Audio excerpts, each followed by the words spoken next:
Life is made up of choices. Every decision you make, no matter how small, shapes your future. What you say, how you think, how you handle your emotions, and how you manage your money all have a direct impact on the life you're building. If you've ever felt like you were stuck in a cycle, like your habits or mindset were holding you back, you're not alone. The good news? You have the power to change all of that. This book is about taking control in the most powerful way possible. It's about learning how to control your mouth, your mind, your mood, and your money. When you learn how to master these 4 areas of your life, you'll start seeing real transformation. Not just in your bank account, but in how you feel about yourself and your place in the world. It's about becoming the person you've always wanted to be, not just in dreams, but in reality. Imagine how different your life could be if you could stop reacting impulsively with your words, if you could choose your thoughts instead of being overwhelmed by them, if you could manage your emotions and not let them run your day, and if you could make smarter decisions with your money. These aren't just things you can wish for. These are habits and mindsets you can develop with practice. In the chapters ahead, I'll show you how to take simple, actionable steps to get there. Whether it's learning how to speak with intention, training your mind to stay focused, controlling your emotions, or making smarter decisions with your finances, the tools are within your reach. You don't have to be perfect. This isn't about perfection, it's about progress. Every small step counts. By the end of this book, you'll have gained practical insights that will help you live more intentionally and take charge of your life in ways you might have thought were impossible. So keep reading, because what you'll find inside could be the turning point you've been waiting for. Your best self is waiting, and it all starts now. Chapter 1. Speak with purpose, not impulse. Words carry weight. They can build or destroy, encourage or discourage, open doors or shut them forever. Every sentence spoken has the power to shape outcomes, influence people, and define personal character. Many speak without considering the effects of their words, only realizing the consequences after the damage is done.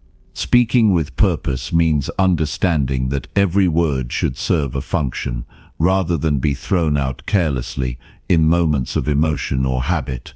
Many people react without thinking, saying whatever comes to mind without filtering their thoughts. This often leads to regret, misunderstanding, or unnecessary conflict. Words said in anger, frustration, or insecurity often cause harm that cannot be undone. Apologies can be offered, explanations can be given, but words once spoken remain in the minds of those who hear them. The key to mastering speech is learning to pause before responding.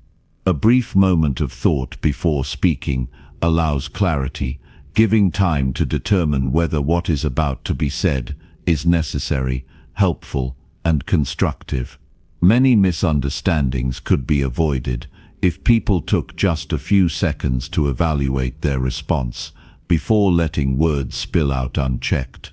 The discipline to hold back, to assess the situation before reacting, gives an advantage in both personal and professional interactions.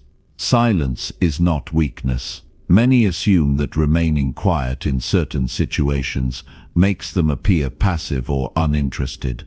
But the truth is, silence often demonstrates control.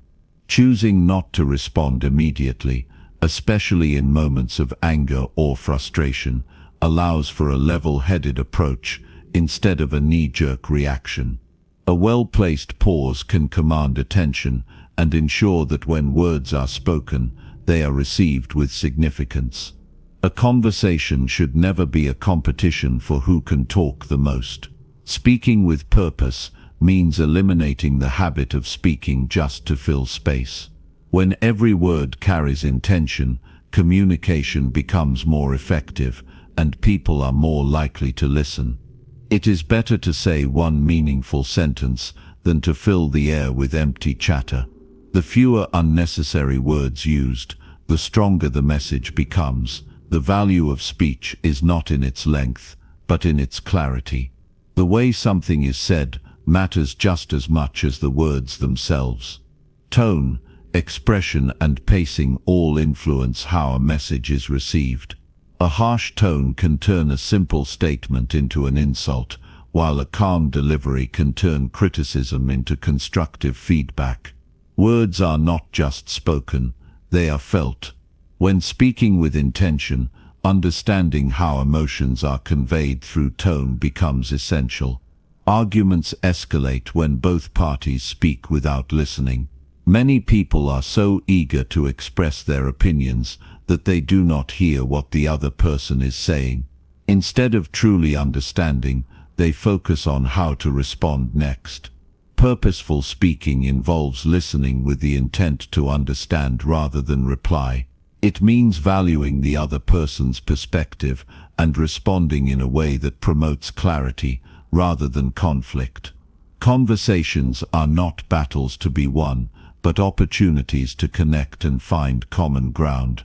Reactions in difficult moments define character. When confronted with criticism, rejection, or an unfair situation, the first instinct is often to react defensively. Responding impulsively in such moments usually makes the situation worse. The ability to control words, to step back and choose a response carefully, gives strength and prevents unnecessary damage. A person who can maintain composure in tense situations holds an undeniable advantage. Complaining is another form of careless speech. Many people speak negatively out of habit, without realizing how much damage it does to their own mindset and the people around them. Complaints rarely solve problems, they only reinforce frustration and dissatisfaction. Speaking with purpose means focusing on solutions rather than dwelling on what is wrong. Instead of saying something is impossible or unfair, shifting speech towards problem solving creates a mindset of resilience and progress. The choice of words also affects self-perception. The things repeatedly said, even in personal thoughts, shape belief systems. Constantly saying, "I can't" or "I'm not good enough," reinforces those limitations. Changing language to reflect confidence and capability shifts mindset and influences actions. Speaking with purpose includes speaking to oneself in a way that builds strength rather than reinforces doubt. The best communicators understand that silence, patience, and precision are powerful tools. They do not waste words on gossip, unnecessary opinions, or thoughtless remarks. Instead, they use speech to motivate, encourage, and guide. People who master this skill find that others listen when they speak, not because they are loud or forceful, but because their words carry meaning. In everyday interactions, whether at work, home, or social settings, intentional speech makes a difference. Instead of mindlessly answering or reacting, taking a moment to consider the words being used changes the quality of communication. Speaking in a way that adds value, rather than just filling silence, strengthens relationships and fosters respect. The discipline of speaking with purpose is not developed overnight. It takes practice and awareness to change long-standing habits. However, once mastered, it transforms how others perceive and respond to a person. It builds trust, earns respect, and opens opportunities. The difference between someone who speaks thoughtlessly and someone who speaks with intention is clear. One creates confusion and conflict, the other creates understanding and connection. Making every word count is not about speaking less, it is about speaking better. Each conversation is an opportunity to impact someone positively. Whether offering encouragement, sharing knowledge, or providing guidance, purposeful speech shapes interactions and leaves a lasting impression. The challenge is not to never speak, but to speak only when words serve a true purpose. Mastering this skill creates a presence that is undeniable. A person who speaks with purpose carries influence, commands attention, and builds stronger connections. Conversations become more meaningful, conflicts become easier to navigate, and misunderstandings decrease. The power of words is undeniable, and using them wisely is one of the greatest strengths a person can develop. Chapter 2. Think before you talk. The ability to think before speaking is one of the most valuable habits a person can develop. Words are powerful, and when used carelessly, they can create misunderstandings, damage relationships, and leave lasting regret. Many people speak without fully considering the impact of their words, allowing emotions or impulse to dictate their responses. Developing the discipline to pause and reflect before responding is not just about avoiding mistakes, it is about ensuring that every word spoken carries meaning, truth, and purpose.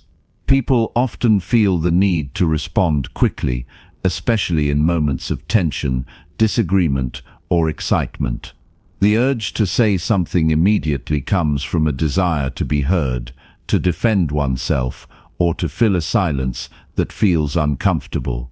However, reacting without thought usually leads to saying things that are unnecessary, poorly chosen, or even harmful.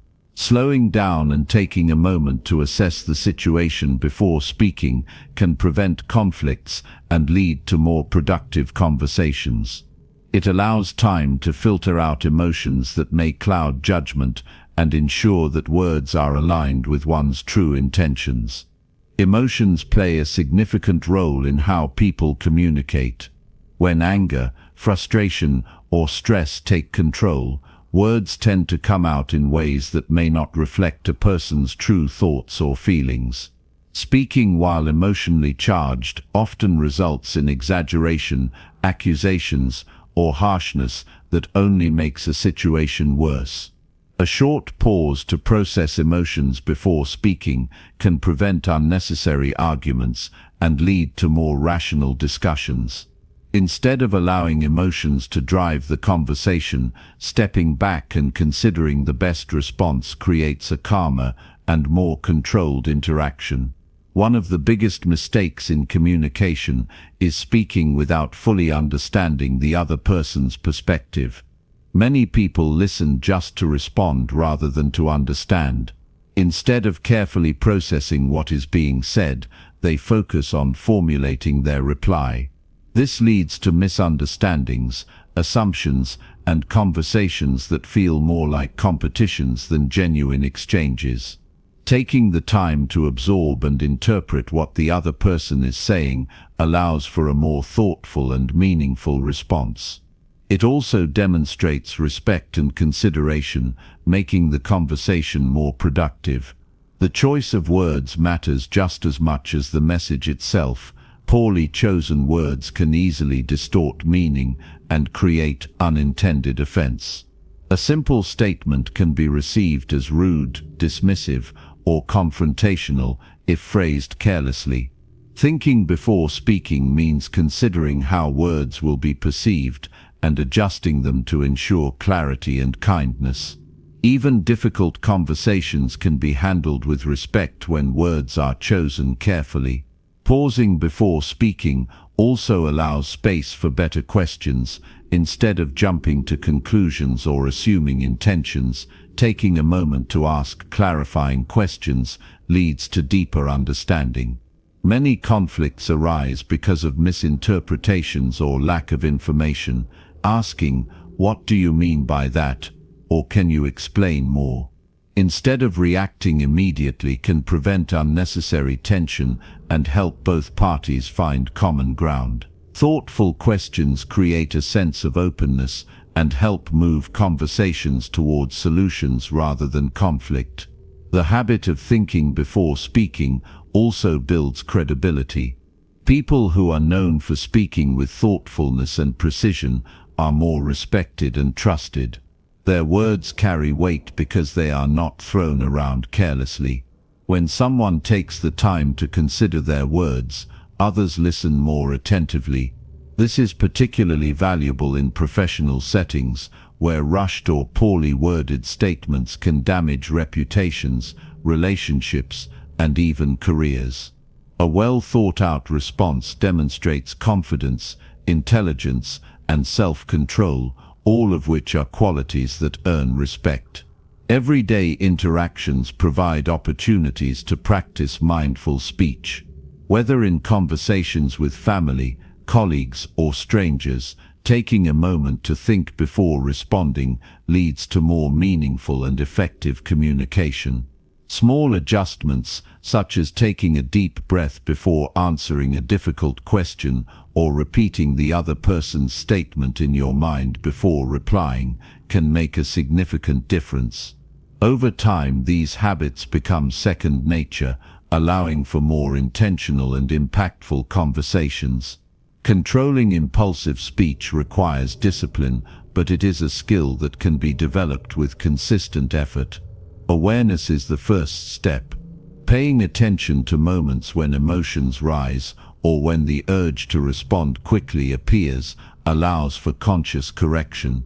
Training the mind to pause, reflect, and then speak creates a natural filter that prevents thoughtless words from slipping out.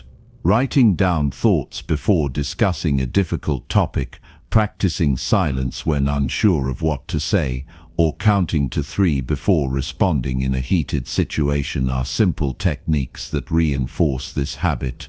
Many regrets in life stem from words spoken too quickly. Apologies can be made, but the damage done by reckless speech often lingers. A moment of thought before speaking can prevent years of regret.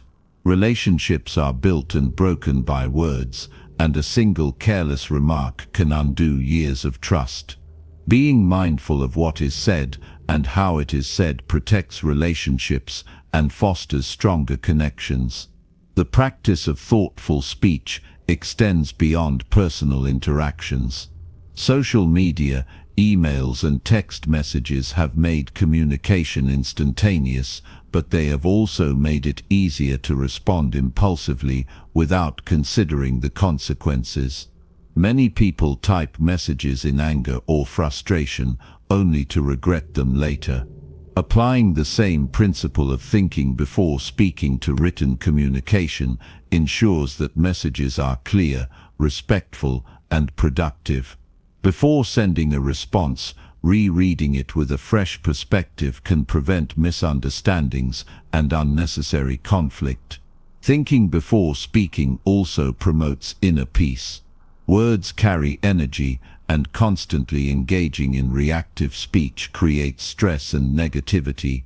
A controlled approach to communication reduces unnecessary drama and allows for a calmer state of mind.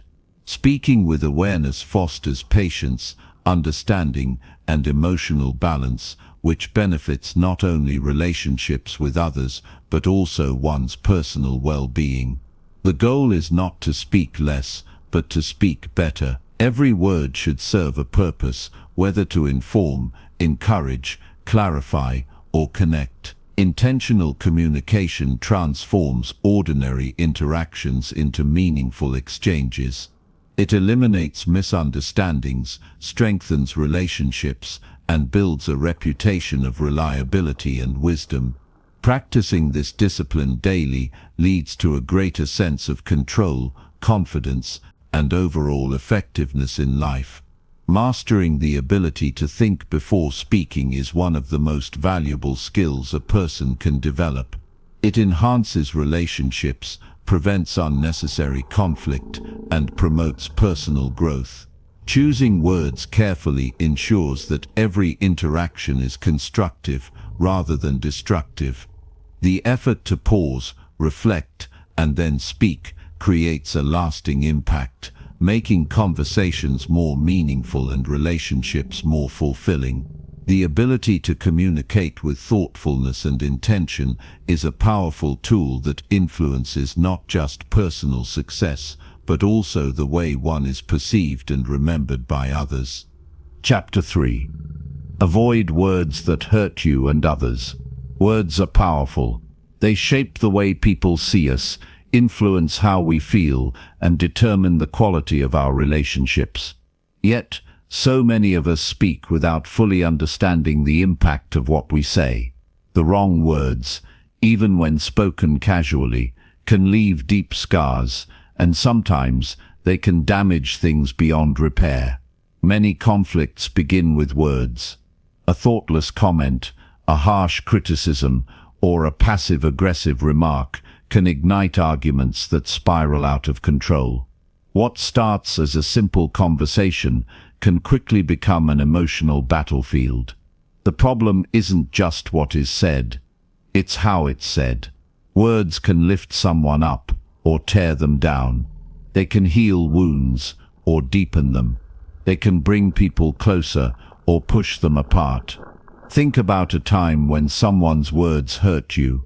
Maybe it was an insult, a harsh judgment, or a careless joke at your expense. That moment may have lasted only a few seconds, but its effect stayed with you. Maybe it made you feel small, embarrassed, or unworthy. Now think of a time when you were the one who spoke in a way that hurt someone else. Maybe you didn't intend to cause harm, but once the words left your mouth, you saw the damage they caused. The regret, the tension, and the distance it created were undeniable. So why do we say things that hurt others and ourselves? Often it happens because we react instead of responding. When emotions run high, words come out before we have the chance to consider their consequences. Anger, frustration, or impatience can make us say things we don't truly mean. But once they're spoken, they can't be taken back. Other times, we use words carelessly without considering how they might affect someone else. We joke at the wrong time, criticize too harshly, or speak without empathy, thinking it's harmless, only to later realize the weight of what we've said. Speaking without awareness doesn't just hurt others, it also affects how we see ourselves. The words we use reflect our mindset, our values, and our emotional state. When we constantly speak negatively, complain, or criticize, we reinforce those patterns in our own minds. If you constantly tell yourself that you're not good enough, not capable, or not worthy, those words shape your reality. Your brain listens to the words you say, and over time, it begins to believe them. The same is true for how we talk about others. If our words are filled with criticism, gossip, or negativity, we train our minds to focus on flaws and shortcomings. This doesn't just make our relationships weaker, it also makes us less happy. Negativity breeds more negativity, and the more we engage in harmful speech, the more it affects our own peace of mind. On the other hand, when we choose our words with care, we change the way we experience life. Words that encourage, uplift, and bring clarity create stronger connections. They build trust and respect. They show maturity, emotional intelligence, and wisdom. When we speak with kindness and honesty, we create an environment where others feel safe and valued. The quality of our communication determines the quality of our relationships, and strong relationships are built on thoughtful, intentional speech. This isn't about avoiding difficult conversations or never expressing frustration. There are times when we need to address problems, express disappointment, or give honest feedback. But there's a difference between speaking truthfully and speaking hurtfully. The way we say something matters just as much as what we say.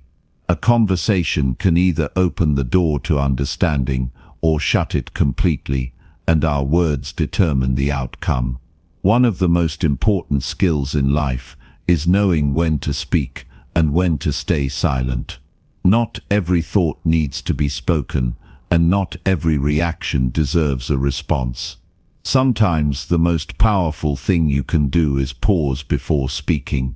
That moment of pause allows you to check your emotions, consider the impact of your words and choose how to respond rather than react. It gives you control over what comes out of your mouth instead of letting emotions take over.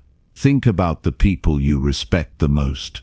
Chances are, they don't speak carelessly, they don't engage in gossip, they don't tear others down, and they don't let anger control their words. Instead, they speak with clarity, wisdom, and kindness. They listen before they respond. They think about how their words affect others. That level of self-control isn't just a habit, it's a skill that takes practice. One way to develop this skill is to pay attention to the words you use daily. Notice how you speak to yourself. Are your words building you up or tearing you down? Notice how you speak to others. Are your words encouraging, thoughtful, and respectful, or do they often come from a place of frustration, impatience, or negativity? Awareness is the first step toward change. Once you recognize the patterns in your speech, you can begin to shift them. If you find yourself speaking negatively often, try replacing criticism with constructive feedback. Instead of saying, "You always mess things up," say, "I think there's a better way to handle this." If you tend to complain, try shifting your focus to solutions. Instead of saying, "Everything is going wrong," say, "This is a challenge, but I'll find a way through it." These small shifts in language make a big difference over time. They don't just change how others perceive you, they change how you perceive yourself.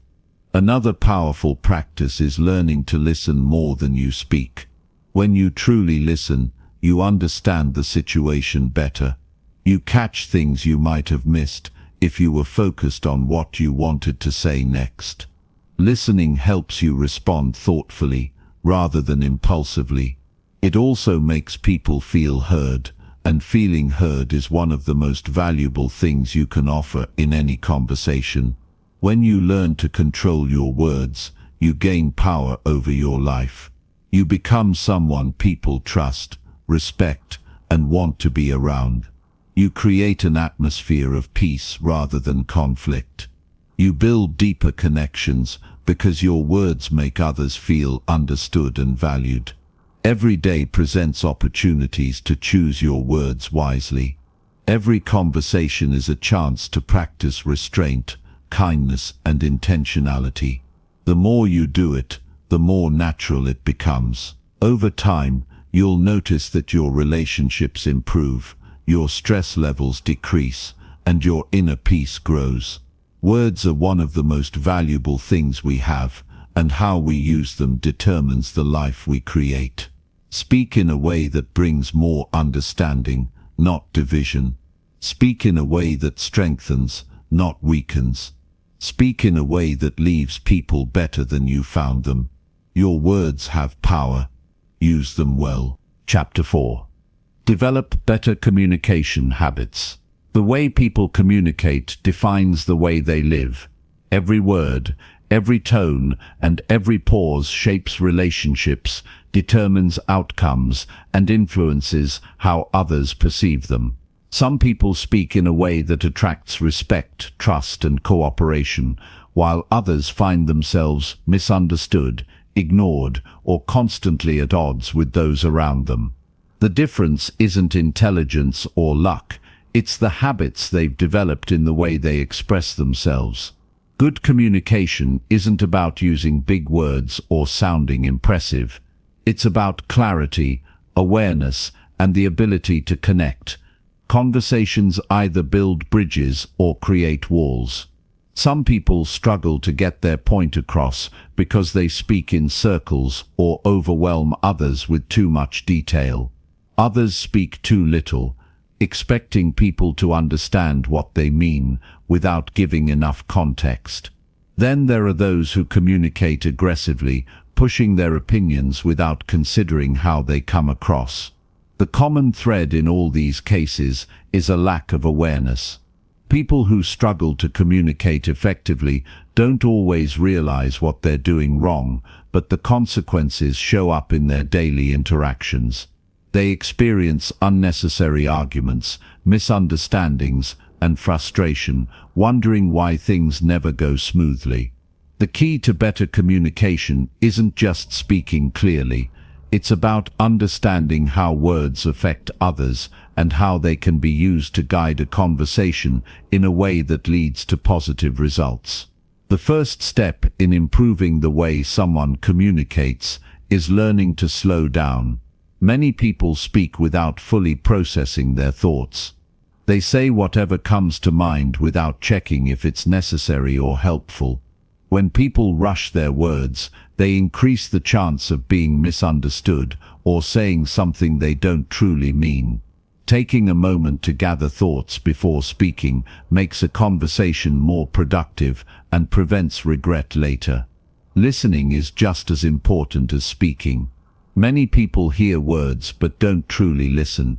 They wait for their turn to talk instead of absorbing what the other person is saying.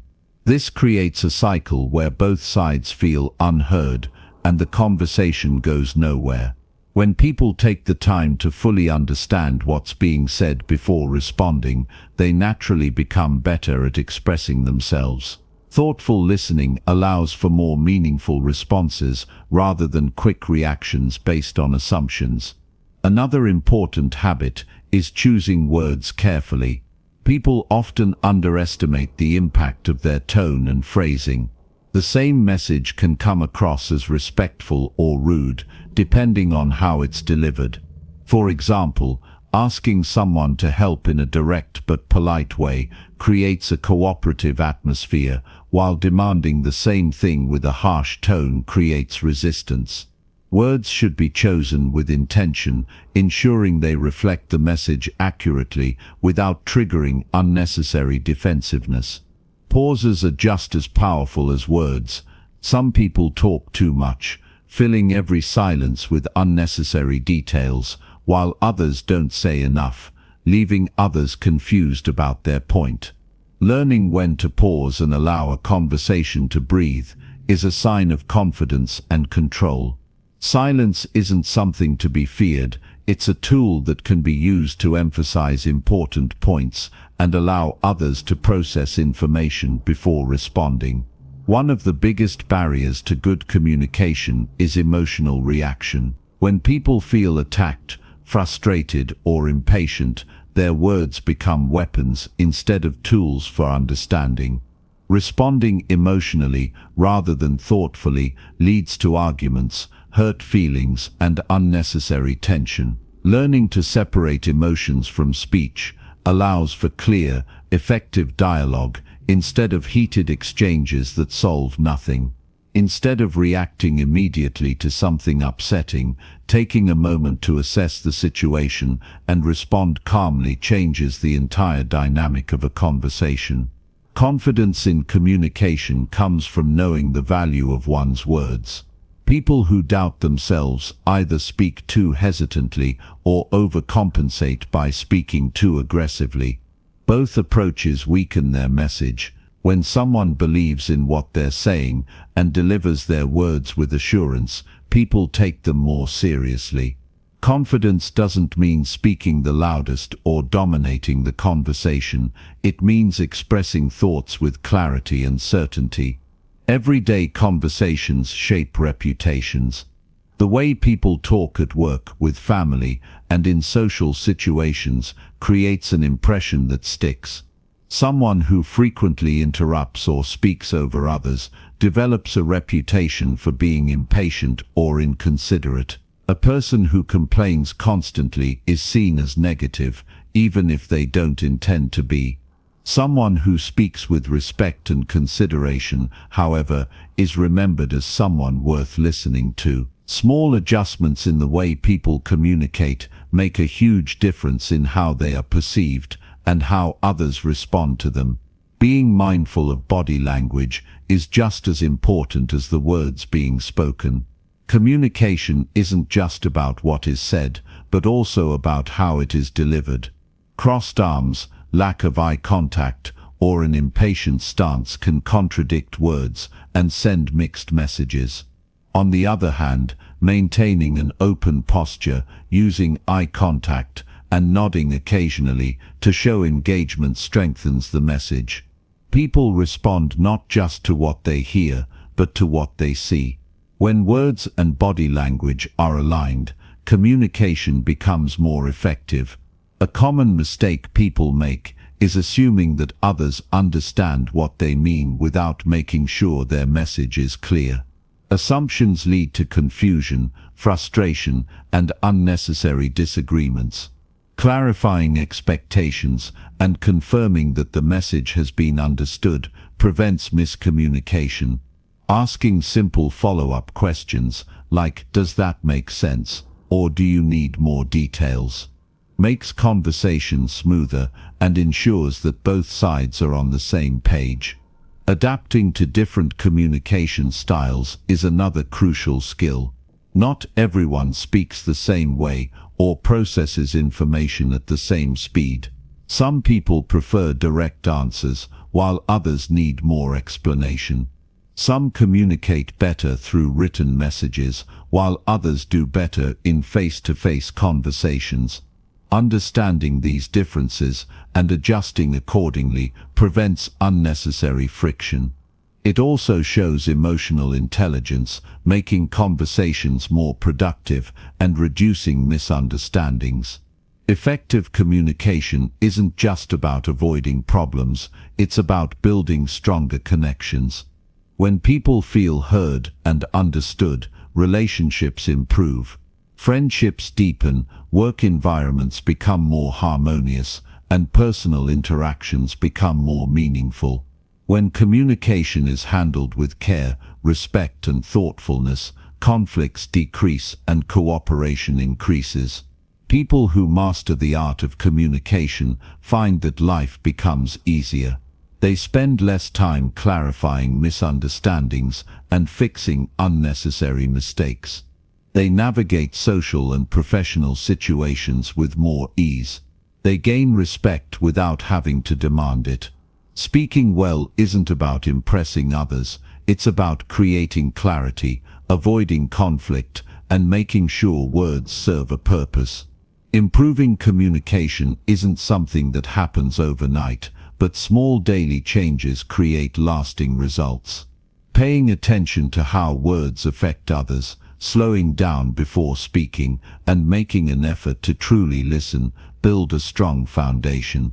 Every conversation is an opportunity to practice and refine these skills. The way people speak influences every part of their lives. Good communication opens doors, strengthens relationships, and creates a sense of confidence in navigating any situation. Choosing words wisely, listening with full attention, and controlling emotions when speaking lead to a life with fewer misunderstandings and more meaningful connections. The ability to communicate well is one of the most valuable skills anyone can develop, and it starts with a decision to be more intentional with every conversation. Chapter 5. Train your mind to stay focused. The world around us is filled with distractions.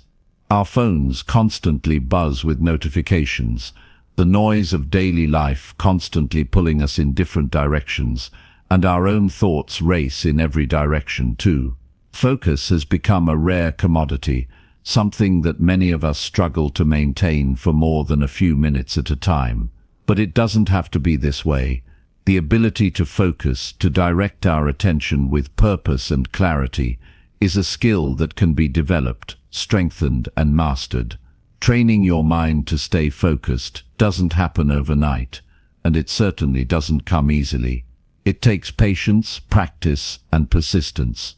But the rewards are immeasurable. When you can focus your mind on what truly matters, you open the door to greater productivity, deeper understanding, and a sense of peace that comes with knowing that you are fully engaged in the present moment. At its core, focus is about choosing where you direct your energy. It's easy to get caught up in the endless stream of thoughts, distractions, and responsibilities.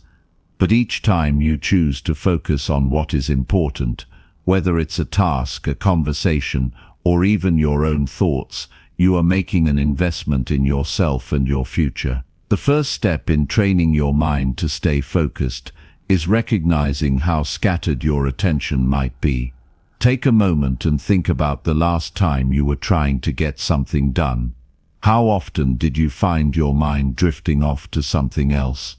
How often did you check your phone, daydream, or start thinking about unrelated tasks?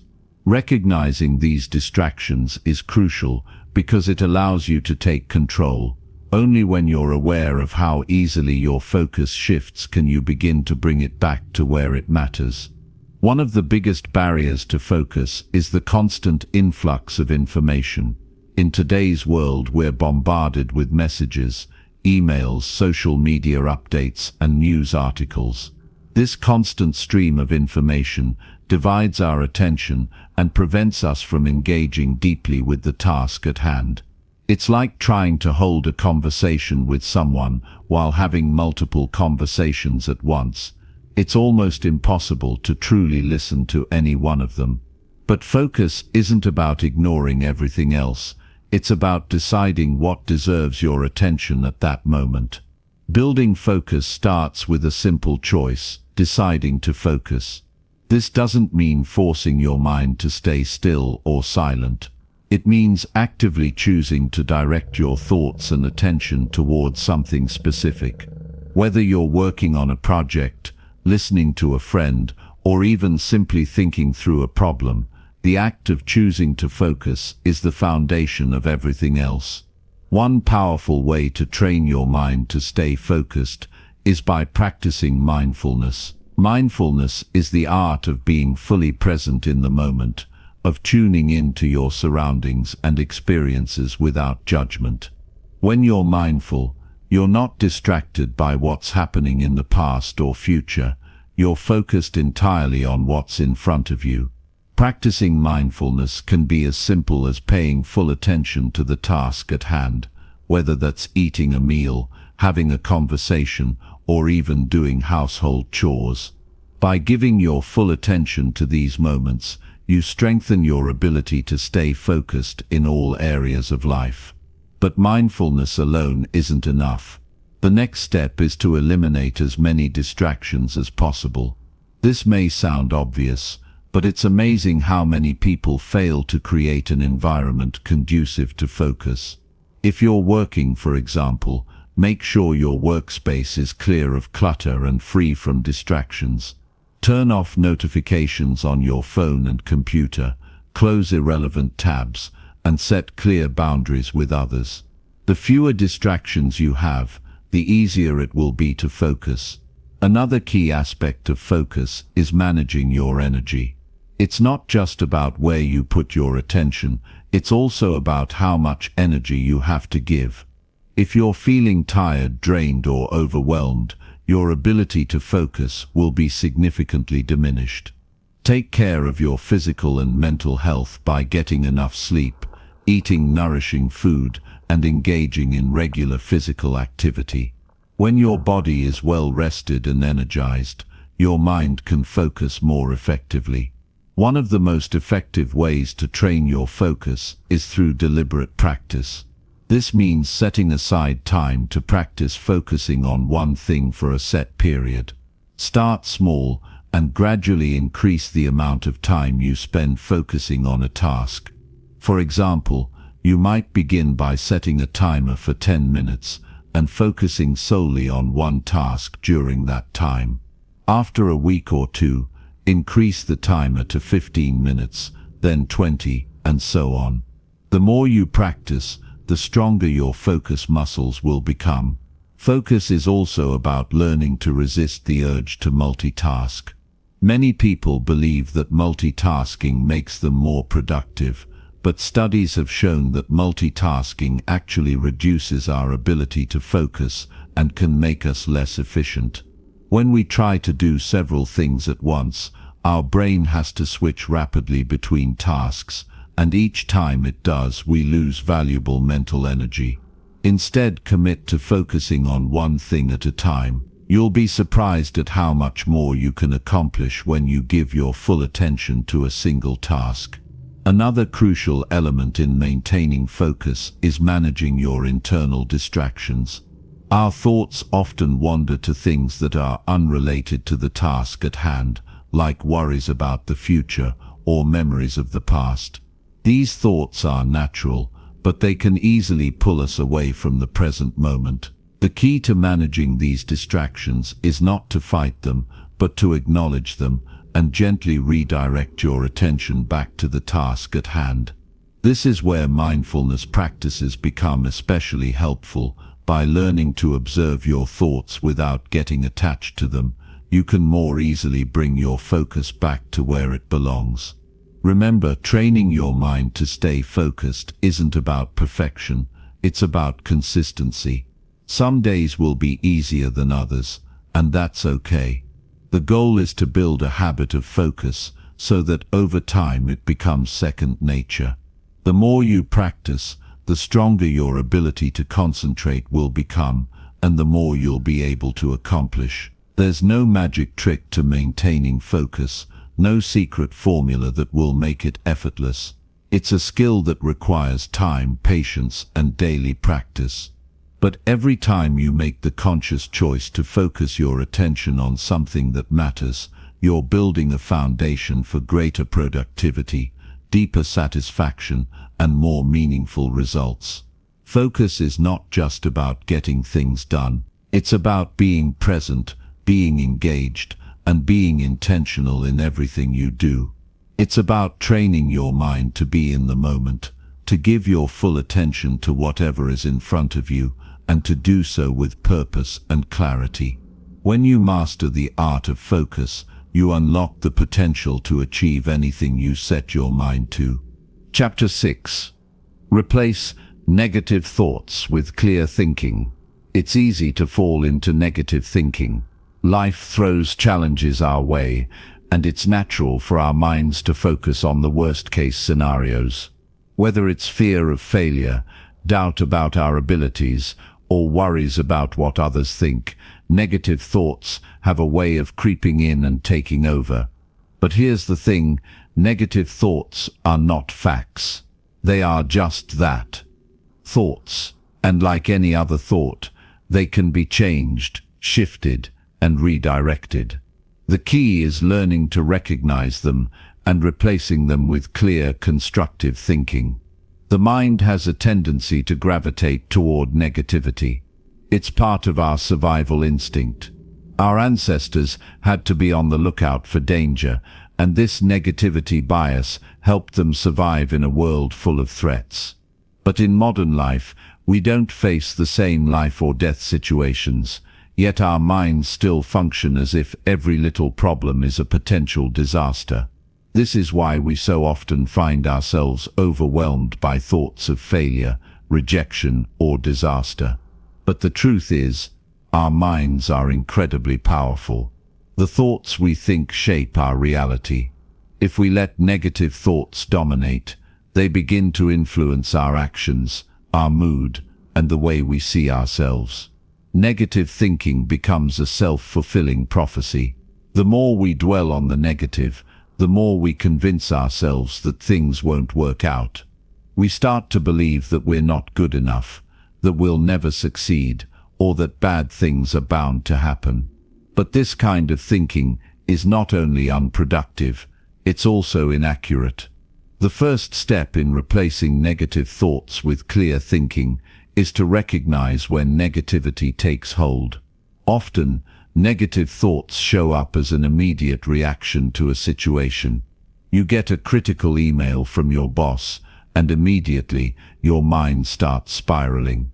I'm going to lose my job. They're going to fire me. I'm not good enough.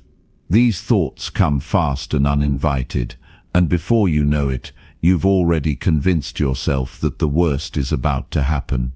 Recognizing these automatic, negative thoughts is the first step in breaking the cycle. When you catch yourself thinking negatively, pause for a moment. Acknowledge the thought without judgment. Just notice it. This act of awareness is powerful because it gives you the space to make a conscious decision about how to respond. The next step is to challenge the negative thought. Ask yourself, is this really true? What evidence do I have to support this thought? Am I jumping to conclusions? By questioning the validity of your thoughts, you begin to shift from automatic, negative thinking to a more reasoned and clear way of thinking. For example, if you think, "I'll never succeed," take a moment to ask yourself, what is the evidence that this is true? You might remember times when you have succeeded in the past, even in the face of challenges. Perhaps you've overcome difficult situations or reached goals you once thought were impossible. By focusing on the facts, you begin to replace the negativity with a clearer, more realistic perspective. Another important technique is to replace negative thoughts with more constructive alternatives. Instead of thinking, "I'm not good enough," try reframing it to, "I am capable and I am always learning and growing." Instead of worrying, "What if I fail?" try thinking, "I have the skills and resilience to overcome obstacles, and failure is simply part of the journey." Reframing allows you to redirect your thoughts from fear and doubt to confidence and possibility. It's important to remember that replacing negative thoughts with clear thinking is not about pretending that everything is perfect. Life has challenges, and it's okay to feel frustrated, scared, or upset at times. What matters is how you respond to those feelings. Rather than letting negative thoughts take over, you can choose to acknowledge the reality of the situation, accept that challenges are part of life, and focus on how you can move forward. Clear thinking doesn't mean ignoring problems. It means facing them head-on with a positive and practical mindset. Another key to replacing negative thoughts with clear thinking is to practice gratitude. When we focus on what we don't have or what's wrong in our lives, it's easy to fall into a negative spiral. But when we intentionally focus on what we're grateful for, we begin to shift our focus from lack to abundance. Gratitude grounds us in the present moment and reminds us of the many good things we already have. Take a moment every day to reflect on what you're thankful for. It can be as simple as appreciating a warm cup of coffee in the morning, the support of a friend, or the fact that you have a roof over your head. The more you practice gratitude, the more you train your mind to focus on the positive, even in challenging situations. And when you focus on the positive, you start to see more opportunities and solutions rather than just obstacles. It's also helpful to create mental space for positive thinking by limiting the amount of negative input you receive. We're constantly surrounded by news, social media, and conversations that can be filled with negativity. While it's important to stay informed, it's equally important to protect your mind from becoming overwhelmed by negative information. Be intentional about what you expose yourself to. Surround yourself with positivity, whether that's uplifting books, motivational podcasts, or conversations with people who encourage and inspire you. By choosing what you consume, you create an environment where clear, constructive thinking can thrive. Replacing negative thoughts with clear thinking also involves practicing patience and self-compassion. Often, we are our own harshest critics. When we make a mistake or fall short of our goals, we beat ourselves up with negative self-talk. But this kind of thinking only keeps us stuck in a cycle of shame and frustration. Instead of criticizing yourself, practice self-compassion. Remind yourself that mistakes are a part of the learning process and that it's okay to be imperfect. By treating yourself with kindness, you give yourself the mental space to learn, grow, and improve. One of the most powerful ways to shift your thinking is by focusing on solutions, not problems. When you find yourself ruminating on a difficult situation, ask yourself, what can I do right now to make things better? Shift your attention from what's wrong to what's within your control. When you focus on solutions, your mind becomes clearer, more focused and more empowered. You stop wasting energy on worry and start using that energy to take action. In the long run, replacing negative thoughts with clear thinking becomes a habit that transforms the way you approach life. When you change the way you think, you change the way you experience the world. Clear thinking opens up possibilities, encourages growth, and builds confidence. It allows you to approach challenges with a calm, focused mind and to find solutions instead of getting stuck in negativity. The more you practice replacing negative thoughts with clear thinking, the more natural it becomes. Your mind will begin to default to positivity and clarity instead of fear and doubt. And as your thinking shifts, so too will your actions. You'll find yourself making decisions based on confidence, taking on challenges with enthusiasm, and seeing opportunities where you once saw only obstacles. Remember, your thoughts are not who you are. They are simply reflections of the mind in motion. You have the power to choose which thoughts you give attention to. By replacing negativity with clarity, you take control of your mind and create a life that is guided by purpose, optimism, and possibility. Chapter 7. Stop overthinking and take action. Overthinking can be paralyzing.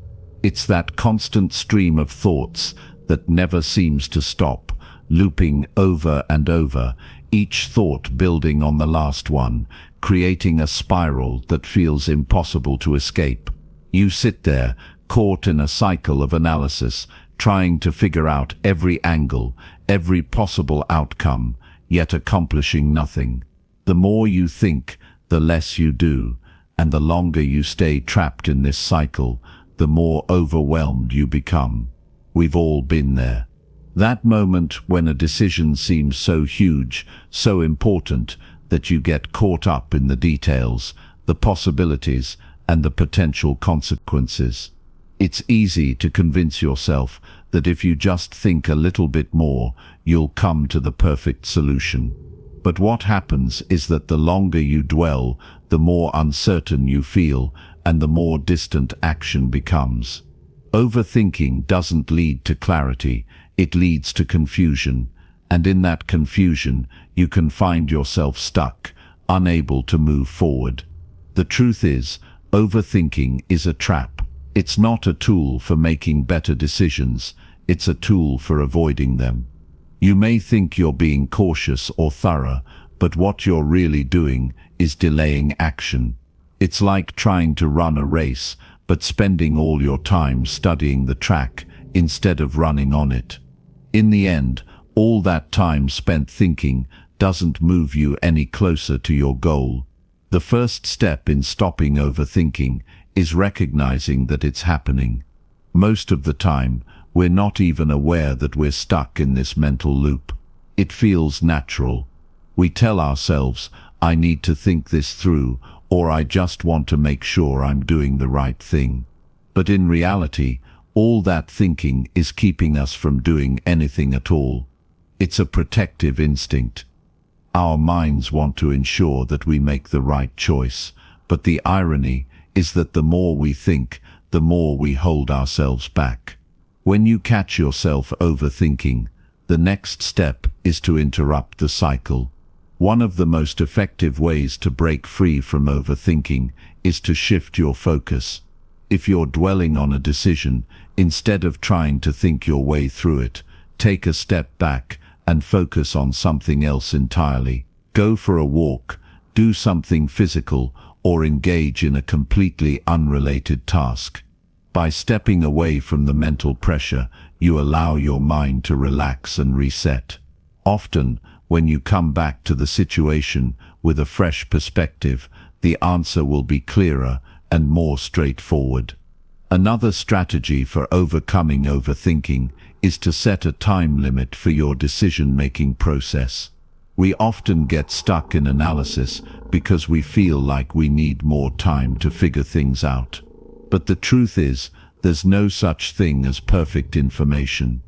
No matter how long you think about something, there will always be unknowns. Setting a deadline for yourself helps you commit to a decision rather than endlessly circling around it. Whether it's 5 minutes, 15 or an hour, decide in advance how long you'll spend thinking about the situation and then take action. This approach forces you to trust yourself and your ability to make decisions, even if they're not perfect. Taking action doesn't always mean making a huge, life-altering decision right away. Sometimes, the first step is just to make any decision at all, no matter how small. Often, the fear of making the wrong choice holds us back, but the truth is that any action is better than none.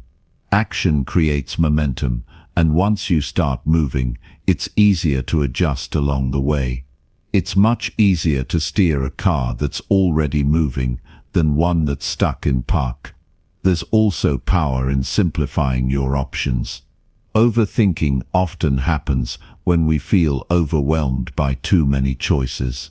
We think about every possibility, every outcome, and the potential risks of each one. This constant weighing of options leads to confusion and hesitation. Instead, try to narrow your choices down to just a few key options. Limit your focus to the most important factors and make a decision based on those. This doesn't mean you have to make the perfect choice. It just means you're making a choice that moves you forward, and that's enough. When we overthink, we often get caught up in the what-ifs. What if I fail? What if I make the wrong decision? What if I look stupid?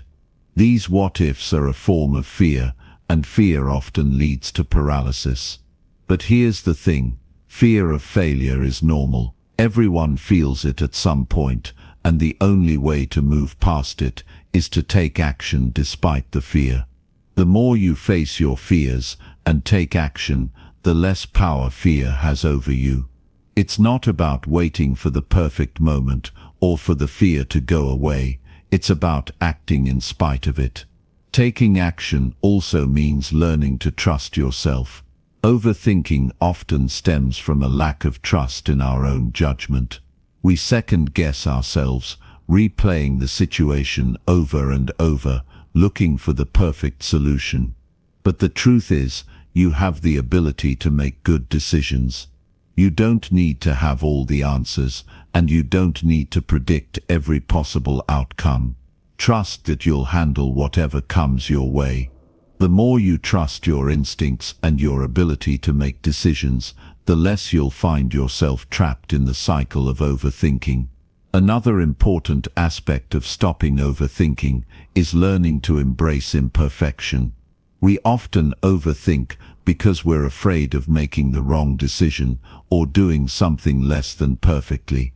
But the truth is, nothing in life is ever perfect. Every decision comes with risks, uncertainties, and the potential for failure. The key is to accept that imperfection is part of the process. The sooner you let go of the need for perfection, the sooner you'll be able to take action without getting bogged down in the details.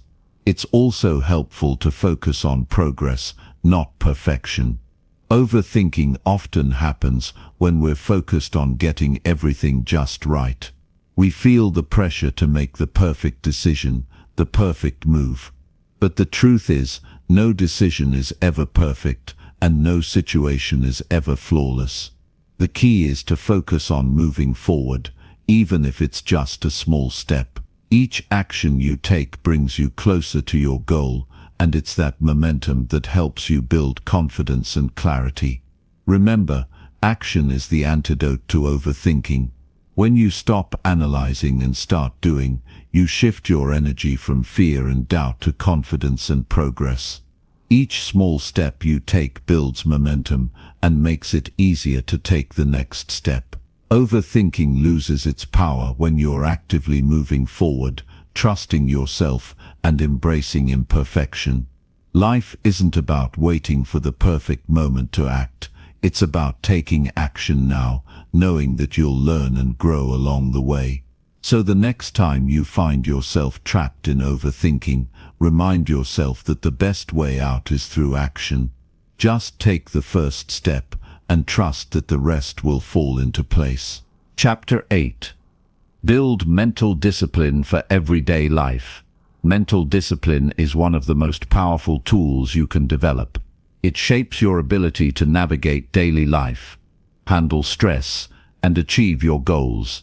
At its core, mental discipline is about exercising control over your thoughts, emotions, and actions, especially when it's difficult. It's the ability to stay focused on what matters most, despite the distractions and challenges that life inevitably throws your way. The good news is that mental discipline isn't something you're born with. It's a skill you can cultivate and strengthen over time. It's not about being perfect. It's about showing up consistently and making choices that align with your values and long-term vision. The foundation of mental discipline lies in the ability to control your mind. Our thoughts can often feel like they're in charge, like we're slaves to our impulses or emotions. But the truth is, you have the power to take control of your mind and redirect it toward what's important. Just like training your body in the gym, training your mind requires consistent effort, focus, and practice. The more you practice, the stronger your mental discipline becomes, and the more easily you can overcome the natural tendencies of the mind to wander or get distracted. One of the first steps in building mental discipline is understanding that it's okay to experience distractions, negative thoughts, or emotions. These are normal parts of being human. The difference lies in how you respond to them. Instead of allowing distractions or negative emotions to control you, you learn to recognize them, acknowledge them, and then refocus on what you can control. The moment you start to notice your mind wandering or slipping into negative thought patterns, you have a choice. You can either indulge in those thoughts and emotions, or you can choose to redirect your focus to something more productive. It's helpful to think of mental discipline as a muscle. Just as you would strengthen your physical muscles through exercise, you strengthen your mental muscles by practicing self-control. Every time you choose to refocus your attention, calm your mind, or resist the urge to give in to distractions, you're building that muscle. At first it may feel difficult or uncomfortable, but over time it becomes easier, and you start to see the benefits in your daily life. One powerful tool for building mental discipline is setting clear goals. When you have a clear vision of what you want to achieve, it's easier to stay focused and disciplined. Without goals, it's easy to get lost in the noise of daily life, to be pulled in a million different directions, and to end up feeling like you're not making progress. Goals give you something concrete to focus on, something that aligns with your values and long-term desires. They act as a compass, guiding your decisions and actions, even when it's tempting to take shortcuts or get distracted. To build mental discipline, it's not enough to just have goals. You need to break them down into manageable steps. When you focus on small, actionable steps instead of overwhelming yourself with the big picture, it becomes easier to stay on track. Think of it like climbing a mountain.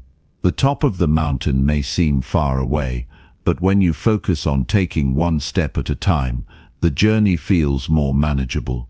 Breaking down your goals into smaller, daily actions helps you stay disciplined and prevents you from becoming overwhelmed by the process. A key part of mental discipline is learning to control your impulses. Our natural instincts often push us to seek immediate gratification, whether it's the desire to check your phone, eat junk food, or avoid a difficult task. Impulse control is a vital component of mental discipline because it allows you to prioritize long-term rewards over short-term pleasures. For example, rather than giving in to the temptation to scroll through social media or watch TV, you learn to resist and stay focused on the task at hand. It's not about denying yourself pleasures, but about choosing when to indulge and when to exercise restraint. The more you practice impulse control, the easier it becomes to stay focused on your goals and make choices that align with your values. Building mental discipline also requires a strong sense of routine. Routines provide structure and consistency, and they help you stay on track, especially on days when motivation is low. When you build positive habits into your routine, you don't have to rely on willpower to get things done, you just do them. Routines help eliminate the mental energy spent on decision-making and allow you to focus on what matters most. It's about creating a system that supports your goals and helps you make progress, even on the days when you're feeling tired or uninspired. Start by identifying key habits that will support your goals. These could be things like exercising regularly, eating healthy, reading, or meditating. Once you've identified these habits, integrate them into your daily routine. The key is consistency. Mental discipline isn't about doing something perfectly all the time. It's about showing up consistently, even when you don't feel like it. Over time, these habits become automatic, and your mental discipline becomes stronger as a result. It's also important to recognize that building mental discipline doesn't mean being rigid or inflexible. Life has a way of throwing unexpected challenges our way, and sometimes things don't go according to plan. Building mental discipline is about learning to adapt to those challenges and make adjustments as needed. It's about maintaining your focus on your long-term goals, even when things don't go as expected. Flexibility and adaptability are important aspects of mental discipline because they allow you to respond to life's ups and downs without losing sight of what's important. Another powerful aspect of mental discipline is learning to manage your energy. We all have limited energy each day, and how we choose to spend that energy can make a huge difference in our ability to stay focused and productive. Mental discipline is about being intentional with your energy, choosing where to invest your time and attention in a way that aligns with your goals and values. This means learning to prioritize tasks that move you closer to your goals and saying no to distractions that drain your energy. When you focus on managing your energy, you make conscious decisions about how to spend your time. You identify the tasks that are most important and tackle them first, rather than getting bogged down by less important or more trivial tasks. It's about being mindful of where your attention goes and actively choosing to invest it in activities that will move you forward, rather than letting your energy get scattered in 100 different directions. One of the most powerful tools in building mental discipline is mindfulness. Mindfulness is the practice of being fully present in the moment, without judgment or distraction. When you cultivate mindfulness, you develop the ability to focus your attention where it matters most and avoid getting lost in distractions. Mindfulness helps you stay calm, focused and clear-headed, even in the midst of chaos. It's about learning to observe your thoughts and emotions without getting swept up in them. With mindfulness, you create mental space that allows you to make better decisions, stay focused on your goals, and maintain mental clarity. Building mental discipline takes time and patience. It's not something that happens overnight, and it's not something you can force. The key is consistent practice and a willingness to stay committed to your goals. Over time, you'll begin to see the benefits: increased focus, improved productivity, better decision-making, and a deeper sense of control over your life. Mental discipline is a skill that pays dividends in every area of your life, and as you continue to develop it, you'll find that you're able to achieve more, handle challenges with greater ease, and live with a deeper sense of purpose and satisfaction. Chapter 9. Manage your emotions before they control you. Emotions are a part of life, and trying to avoid them or push them aside only creates more trouble in the long run. They are real and they serve a purpose, but they can also be overwhelming if left unchecked. Whether it's frustration, anger, anxiety, sadness, or joy, emotions can easily take over if we don't learn to manage them. The trick isn't to suppress or ignore them, but to understand them, acknowledge them, and ultimately control them in a way that serves us rather than sabotages us. Understanding emotions is key to managing them. Emotions arise in response to thoughts, experiences, or external events. They're like signals that tell us how we're reacting to the world around us. What we need to recognize is that emotions don't control us unless we let them. They're not facts, but responses. So when you feel angry, sad, or anxious, it's important to pause and reflect on the thought or situation triggering those emotions. Are they based on reality, or are they fueled by assumptions or fears? More often than not, we find that our emotional reactions are exaggerated by how we interpret situations rather than by the situations themselves. This realization gives you power over your emotions. Once you understand that emotions are a response to your thoughts, you can take steps to change your emotional experience by changing how you think.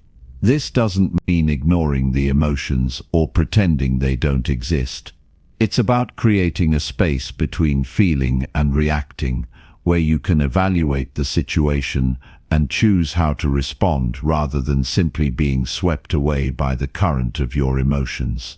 You can train yourself to notice when an emotion is rising, and instead of letting it spiral, take a moment to breathe and consider how to approach it in a way that aligns with your goals and values. When we allow our emotions to control us, they can drive us to make impulsive decisions, say things we don't mean, or act in ways we later regret.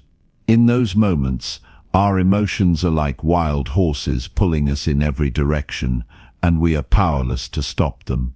But we can learn to become the rider, not the passenger, in our emotional journey. It's like having a powerful tool at your disposal. You don't need to be afraid of it. Instead, you learn how to wield it effectively. By building emotional awareness, you give yourself the ability to choose how to react instead of just reacting automatically. Managing your emotions is about responding, not reacting. When you're in a high-stress situation, you might feel your emotions rising, your heart races, your thoughts scatter, and the urge to say or do something impulsive feels overwhelming. In these moments, stop and breathe. The breath is your anchor, a way to pause and ground yourself. Take a slow, deep breath in, and then slowly exhale. This simple act sends a message to your body that it's okay to calm down. In that moment of stillness, you create space to think. You create room to reflect, to understand what's really going on inside, and to choose how to respond. Sometimes, emotions like anger or frustration come up because we feel like we've been wronged or misunderstood. These feelings are natural, but they can lead to reactions that only make things worse if we're not careful. Rather than letting those feelings control us, we can choose to express them in a healthy way. It might mean having a calm conversation with someone about how we're feeling, setting boundaries, or simply letting go of the need to be right. The goal is to find a way to release the emotion in a way that serves us rather than letting it explode and leave destruction in its wake. When it comes to managing emotions, self-awareness is essential. The more you understand yourself, the better equipped you are to handle emotional situations. Pay attention to your emotional patterns. Do certain situations tend to trigger specific emotions? Is there a particular time of day when your emotions feel heightened? Maybe you're more anxious in the mornings, or more impatient when you're hungry. Recognizing these patterns allows you to anticipate emotional responses before they occur, giving you the ability to respond thoughtfully rather than react impulsively. Another powerful tool in emotional management is reframing your thoughts. Reframing is about looking at a situation from a different perspective. For example, if you're stuck in traffic, you might feel frustrated and angry because you're running late. But you can reframe the situation by thinking, I can't control the traffic, but I can use this time to listen to a podcast or relax. Instead of feeding into frustration, you turn the situation into an opportunity. Reframing helps you manage your emotions because it shifts the focus from what you can't control to what you can. Sometimes, emotions aren't just about what's happening right now, they're also about the past. Past experiences, traumas, and unresolved issues can all bubble up and affect how we feel in the present. In these cases, it's important to acknowledge those past emotions, but not let them rule our present lives. It might take time to work through these deeper emotional layers, but by understanding where these feelings come from, we can prevent them from dictating our current reactions. Working through these past emotions can involve therapy, journaling, meditation, or simply talking to someone you trust. Mindfulness is another key aspect of emotional management. Being present in the moment allows you to observe your emotions without getting caught up in them. When you practice mindfulness, you're able to separate yourself from the immediate emotional reaction and view it objectively. This perspective shift helps you gain clarity, so instead of reacting impulsively, you can respond thoughtfully. It's not about suppressing emotions, it's about creating space to experience them without allowing them to take over. When managing your emotions, it's also essential to practice self-compassion. Emotions can sometimes feel overwhelming, and there's no need to judge yourself for experiencing them. It's okay to feel angry, sad, or frustrated. These feelings are part of being human. The key is how you manage them. Self-compassion means treating yourself with the same kindness and understanding that you would show a friend who is going through a tough time. When you make a mistake or let your emotions get the best of you, don't beat yourself up. Acknowledge what happened, learn from it, and move forward. Be kind to yourself in the process. Sometimes, the best way to manage emotions is through physical activity. Exercise can help release built-up tension and energy, providing a natural outlet for strong emotions. Whether it's going for a run, practicing yoga, or even just taking a brisk walk, physical movement can help balance the emotional intensity you're feeling. When you engage in exercise, your body releases endorphins, which are natural mood boosters. In this way, exercise is a powerful tool for emotional regulation. Managing emotions is an ongoing practice. There will be days when you feel like you've mastered it, and others when you feel completely overwhelmed. That's okay. What matters is that you keep practicing. You keep showing up, learning about your emotional responses, and making choices that support your emotional well-being. The more you practice emotional awareness, self-compassion, and reflection, the easier it becomes to navigate life's ups and downs with greater ease and stability. Ultimately, managing your emotions is about empowerment. It's about taking control of your emotional life so that you can create the experience you want, rather than letting your emotions dictate it. You are not at the mercy of your feelings. Instead, you have the power to choose how you respond to them. When you learn to manage your emotions, you free yourself from their grip and open up space for peace, clarity, and intentional action. And when you make managing your emotions a consistent part of your life, you begin to see the positive impact it has on every other area of your life: relationships, work, personal growth, and overall well-being. Chapter 10. Break free from anger and frustration.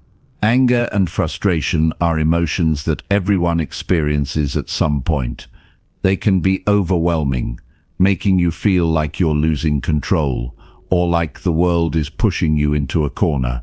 These feelings often arise when things don't go as planned, when others don't behave how you expect, or when life simply isn't fair. Anger can make your heart race, your thoughts scatter, and your focus narrow. Frustration often follows closely behind, especially when you feel stuck, like you're trying everything and nothing is working. What's important to realize is that these emotions, while completely normal, don't have to control you. They may show up uninvited, but they don't need to take over your entire day, your life, or your sense of peace. The power to break free from anger and frustration is within you, and the key lies in how you respond to these emotions rather than how they dictate your actions. One of the most crucial steps in dealing with anger and frustration is recognizing when they arise. It's easy to get caught up in the rush of emotions and let them push you into reacting. But the first step in breaking free from them is awareness. This means being able to notice when you're starting to feel that familiar tension in your chest or that rush of heat in your face. It's about tuning in to the physical signals your body gives you when anger or frustration is brewing. Once you recognize that you're becoming angry or frustrated, take a moment to pause. In that pause, you're taking back control. It's as if you're stepping outside of the situation and observing your emotions rather than letting them control your every move. This moment of pause doesn't have to be long. Just a few seconds of deep breathing can make a huge difference. A deep breath signals your brain to slow down, to step away from the fight or flight response, and to reset your thinking. After taking that pause, it's important to examine what's really going on. Anger often arises when we feel hurt, misunderstood, or wronged. Frustration can come from a sense of helplessness or a perceived lack of progress. In both cases, the emotion is rooted in a thought or belief, whether it's a belief that something isn't fair or that you should be further along than you are. Identifying the underlying thought or belief behind the emotion is crucial because it helps you see that the emotion is not an objective reality. It's a response to a thought or belief. Once you recognize the source of your anger or frustration, you can begin to question it. Is this thought serving you? Is it true, or is it an exaggeration of the situation?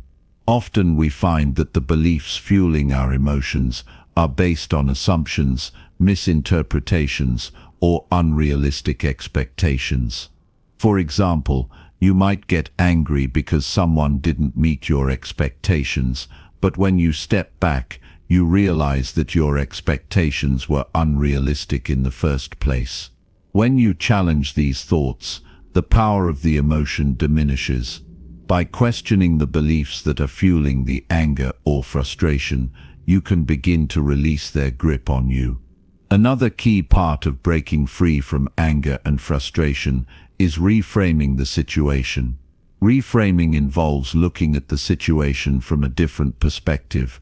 For example, if you're frustrated because a project at work isn't going as planned, instead of focusing on the setbacks, you could shift your attention to what you're learning from the experience. Maybe things aren't going perfectly, but you're gaining valuable insights that will help you in the future.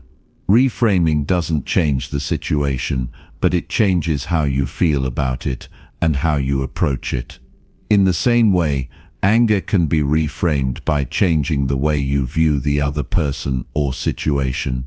If someone cuts you off in traffic, instead of getting angry at them, you can reframe the situation by thinking, maybe they're having a tough day or rushing to an emergency. This shift in perspective doesn't excuse bad behavior, but it helps you let go of the anger and move forward with a sense of peace. The more you practice reframing, the easier it becomes to break free from the grip of anger and frustration. Another powerful tool in managing anger and frustration is acceptance. Often we get angry or frustrated because we resist how things are. We want things to be different, more fair, more orderly, more easy. But life is unpredictable, and things rarely go exactly as planned. Acceptance doesn't mean giving up or resigning yourself to bad circumstances. It means acknowledging reality as it is and choosing to move forward with grace. When you accept the situation as it is, without fighting against it, you can shift from frustration to action. Acceptance also involves letting go of the need to control everything. Frustration often comes from the feeling that things are outside of our control, but the truth is, we can't control everything, and we shouldn't try to.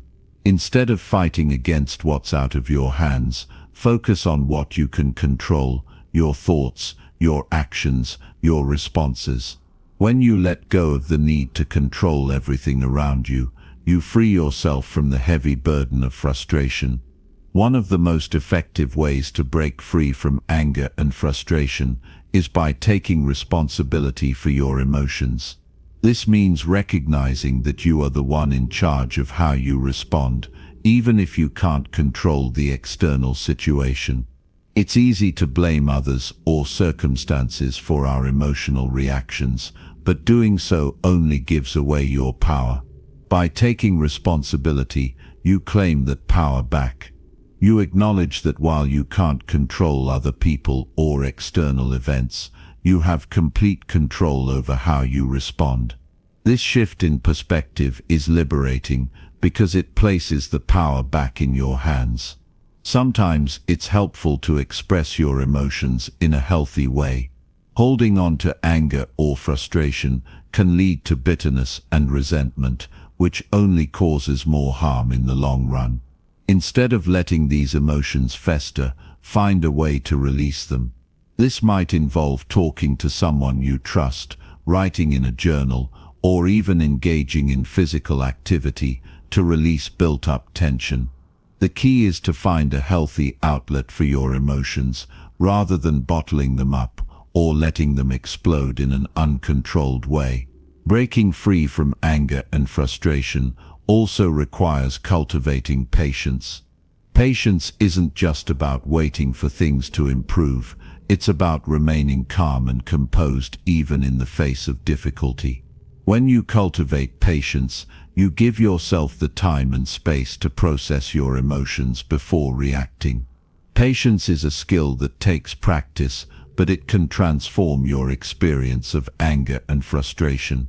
Instead of rushing to conclusions or acting impulsively, you learn to wait for the right moment to respond. Finally, breaking free from anger and frustration involves practicing self-care. When you're well-rested, well-nourished, and taking care of your mental and emotional health, you're less likely to be overwhelmed by negative emotions. Self-care is about setting boundaries, taking breaks, and nurturing yourself so that you can handle life's challenges with greater ease. It's about being kind to yourself, especially during difficult times. When you make self-care a priority, you build resilience, and that resilience helps you manage your emotions more effectively. Breaking free from anger and frustration isn't a one-time event, it's an ongoing process. It takes practice, self-awareness, and a commitment to emotional growth. By learning to recognize, understand, and manage these emotions, you can free yourself from their grip and move forward with a greater sense of peace and control. The more you practice, the more natural it becomes to navigate the challenges of life without being consumed by anger or frustration. And the more you practice, the more empowered you become to live a life that's aligned with your values, your goals, and your true sense of self. Chapter 11. Develop a steady and positive mindset. A steady and positive mindset isn't something you're born with, it's something you create. It's not about pretending everything is perfect or ignoring the struggles you face, but rather about developing the strength to face challenges with resilience, optimism, and a belief that things can improve. It's about training your mind to focus on what you can control, shifting your perspective in the face of difficulties, and cultivating a sense of peace no matter what life throws your way. The first step to developing a steady and positive mindset is understanding that your thoughts shape your reality. What you think about the world, about yourself, and about your future directly influences how you feel and act. If your mind is filled with negative, limiting beliefs, your actions will reflect that. On the other hand, if you train your mind to focus on the positive, on solutions, and on possibilities, your actions will align with that mindset. This doesn't mean ignoring the hard things in life, but it does mean choosing not to let them define you or dictate your emotions. One of the most powerful ways to shift your mindset is by changing the stories you tell yourself. Every person has an internal narrative that shapes how they view the world. This narrative is often influenced by past experiences, fears, and beliefs. If you've experienced failure or disappointment in the past, you might tell yourself stories about how you're not good enough or that things will never change. But you can rewrite those stories. Instead of focusing on your past mistakes or struggles, shift your focus to your strengths, your growth, and the opportunities ahead. Your story is not fixed. It's something you can change at any time. Start by paying attention to your thoughts. Are they mostly positive or negative? Do they focus on what's possible or what's impossible? Do you find yourself dwelling on your shortcomings or celebrating your progress? Once you become aware of the patterns in your thinking, you can begin to make conscious choices about how you want to think. You don't have to believe every thought that pops into your head. You can choose to challenge negative thoughts and replace them with thoughts that empower you. For example, instead of thinking, "I can't do this," try replacing that thought with, "I may not know how to do this yet, but I'm capable of figuring it out." Shifting your thoughts in this way creates a ripple effect that strengthens your mindset over time. Another key to developing a steady and positive mindset is practicing gratitude. It's easy to get caught up in what's not going well in our lives, but gratitude forces you to look at what is going right. Every day there are things to be thankful for, even if they're small. Maybe you had a great conversation with a friend, or you took a walk outside and enjoyed the fresh air. Maybe you had a peaceful moment of silence to yourself. These moments are easy to overlook, but they're the building blocks of a positive mindset. When you practice gratitude, you train your brain to focus on the good, and over time this becomes your default way of thinking. You can start by keeping a gratitude journal. Each day write down 3 things you're thankful for. They don't have to be big things, just whatever stands out in your day. This simple practice shifts your focus from scarcity and struggle to abundance and possibility. As you continue to practice gratitude, you'll notice a shift in your perspective.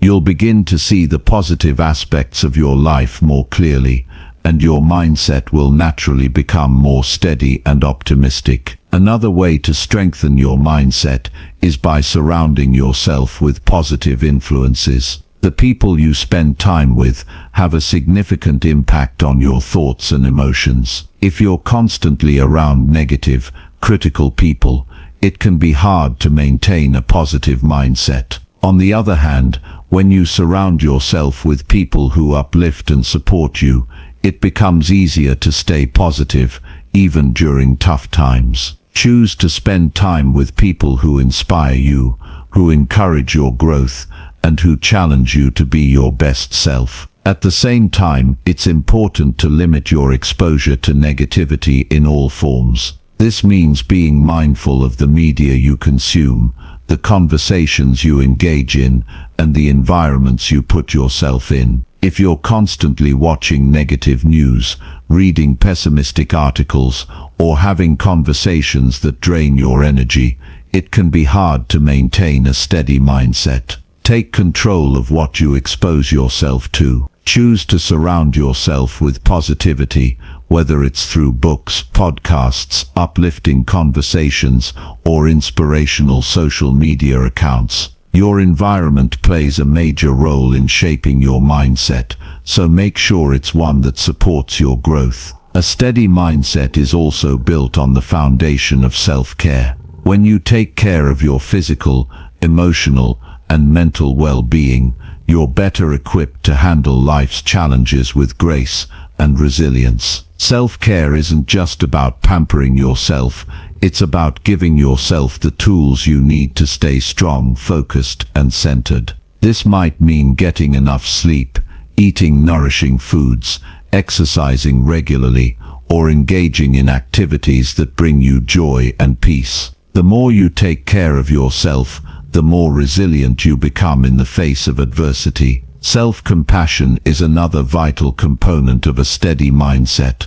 We are often our own harshest critics, beating ourselves up for mistakes, failures, or things we feel we should have done differently. But self-compassion means treating yourself with kindness and understanding, especially when things don't go as planned. It means acknowledging your flaws and mistakes without letting them define you. Instead of thinking, "I messed up," try thinking, "I made a mistake, but I'm learning and growing from it." This shift in self-talk builds a foundation of self-acceptance, which in turn helps you maintain a positive mindset, even when things aren't perfect. One of the most important things to remember when developing a steady mindset is that it's a process, not a destination. You're not going to wake up one day with a completely positive and steady mindset. It takes time, effort, and practice. Some days will be harder than others, and that's okay. What matters is that you keep showing up for yourself and keep working on building a mindset that supports your growth. Even on the tough days, remind yourself that you have the power to choose your response. You may not be able to control everything that happens, but you can control how you think and how you react. In the face of challenges, a steady and positive mindset allows you to stay grounded. It helps you keep a clear head and a calm heart, even when things feel overwhelming. With a steady mindset, you can approach problems with a solution-oriented attitude rather than getting stuck in frustration or self-doubt. You can bounce back from setbacks more quickly because you understand that challenges are just opportunities for growth, not signs of failure. Ultimately, a steady and positive mindset is about empowering yourself. It's about believing that you are capable of handling whatever comes your way, and that even in difficult times you have the tools within you to keep moving forward. By consistently practicing gratitude, shifting your thoughts, surrounding yourself with positivity, and taking care of yourself, you build a mindset that will carry you through life's ups and downs. And as you strengthen this mindset, you'll find that you not only feel better, but that you also begin to achieve more, connect more deeply with others, and live with a greater sense of purpose and fulfillment. Chapter 12. Handle challenges without losing control. In life, challenges are inevitable. No one is exempt from facing obstacles, setbacks, or difficult circumstances. But what separates those who thrive from those who merely survive is the way they respond to these challenges. Handling adversity without losing control is a skill, and like any skill, it requires practice, patience, and perseverance. The ability to stay grounded and composed even when the world around you feels chaotic is a powerful tool. It doesn't mean you won't feel overwhelmed or frustrated. It means you develop the resilience to face those feelings, manage them, and still move forward. When you find yourself in the midst of a challenge, it can be easy to feel like the world is falling apart.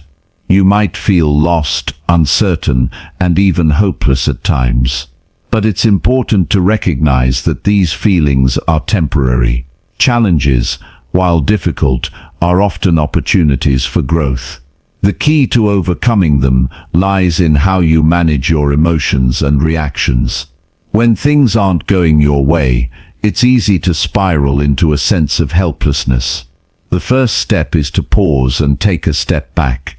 When you're overwhelmed, your mind can race, jumping from one thought to the next, making everything seem worse than it really is. In these moments, it's essential to regain control of your mind. Take a few deep breaths, center yourself, and refocus on the present moment. It's impossible to think clearly when your emotions are running wild, so grounding yourself is the first step toward finding a solution. Once you've calmed your mind, take a closer look at the situation. Ask yourself, what is within my control? Often when faced with challenges, it's easy to focus on what we can't change, the things outside of our control. Maybe the situation involves other people or external factors that you simply can't influence. However, focusing on these things only adds to your stress. Instead, shift your focus to what you can control. You have control over your actions, your mindset, and how you respond to the situation. By identifying the elements you can influence, you empower yourself to take positive action. When you focus on what's within your control, you create a sense of direction. This clarity helps you approach the challenge with a solution-oriented mindset. Instead of dwelling on the problem, you start thinking about possible solutions. It's easy to feel stuck when a problem seems insurmountable, but by breaking it down into smaller, manageable steps, you can start to see a way forward. The key is not to let the magnitude of the challenge paralyze you. Every small action you take moves you closer to resolving the issue. Another critical element in managing challenges without losing control is maintaining a positive outlook. This doesn't mean pretending everything is fine when it's not, or ignoring the difficulties at hand. It means choosing to look for the lessons and opportunities in every situation. When you encounter a challenge, ask yourself, what can I learn from this? Every setback holds a lesson, whether it's about yourself, your goals, or the way you approach problems. Embracing challenges as opportunities for growth helps you reframe the situation. Instead of viewing obstacles as roadblocks, you begin to see them as stepping stones on the path to success. A positive outlook also involves practicing patience. It's easy to become frustrated when things aren't going according to plan, but frustration only fuels negativity. Patience allows you to take things one step at a time and trust that things will unfold in due time. Life doesn't always go the way you expect, but if you can remain patient and adaptable, you'll find that things often work out better than you anticipated. Trust the process and know that every challenge, no matter how difficult, is temporary. Another powerful tool for handling adversity is building a support system. Going through challenges alone can be overwhelming, but having a network of supportive people around you can make all the difference. These people can offer guidance, encouragement, and even just a listening ear when you need it most. It's important to seek out people who are positive, supportive, and who genuinely want to see you succeed. Sometimes, just talking through a problem with someone who cares can help you gain a fresh perspective. It's also helpful to have someone who can remind you of your strengths when you forget them yourself. Building a strong support system doesn't mean relying on others to solve your problems. Rather, it's about having people who help you stay grounded and focused on your own power to navigate the situation. They can offer advice, but ultimately, the strength to move forward comes from within you. Surrounding yourself with people who believe in you can help reinforce your own belief in your ability to overcome adversity. In addition to support from others, it's important to have a strong sense of self-reliance. This doesn't mean you should try to handle everything on your own or never ask for help. It means that you believe in your own abilities and trust that you can handle challenges. Self-reliance is rooted in confidence, and building that confidence comes from experience. The more you face challenges and overcome them, the more you realize that you are capable of handling whatever life throws your way. Each challenge you overcome becomes a building block for your confidence, and over time, you develop a deep sense of trust in your own resilience. Sometimes, even when you do everything right, taking a step back, focusing on what's within your control, maintaining a positive outlook, it can still feel like the challenge is too much to handle.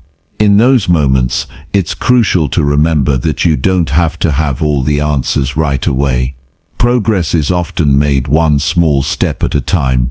Even if you don't know exactly how things will work out, trust that the process is unfolding, and each action you take, no matter how small, is bringing you closer to the resolution. Another essential aspect of managing challenges without losing control is self-compassion. It's easy to be hard on yourself when things aren't going as planned, but this only adds to your stress. Instead, treat yourself with kindness and understanding. Recognize that everyone faces challenges, and it's okay not to have everything figured out immediately. Self-compassion helps you maintain a calm and balanced perspective during difficult times. It allows you to be gentle with yourself when things aren't going well, rather than beating yourself up for not having everything under control. There will always be moments in life when things feel out of control. It's natural to feel frustrated, sad, or even angry during these times. However, the key to managing challenges is not about avoiding those emotions or pretending everything is fine. It's about acknowledging your feelings, sitting with them for a moment, and then choosing how to move forward.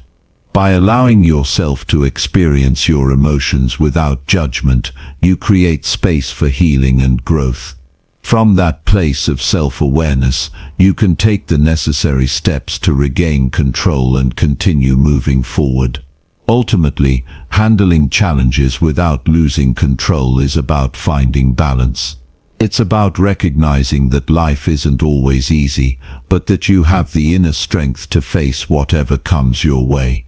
Challenges are not roadblocks, they are opportunities for growth and transformation. The way you approach challenges shapes not only your ability to overcome them, but also your overall sense of fulfillment and success. By staying grounded, focusing on solutions and cultivating resilience, you'll find that you can navigate any storm that comes your way. And with each challenge you conquer, you'll become stronger, wiser, and more equipped to handle whatever the future holds. Chapter 13. Change the way you think about money. Money has a unique power in our lives. It affects our day-to-day decisions, influences our relationships, and even shapes how we view ourselves.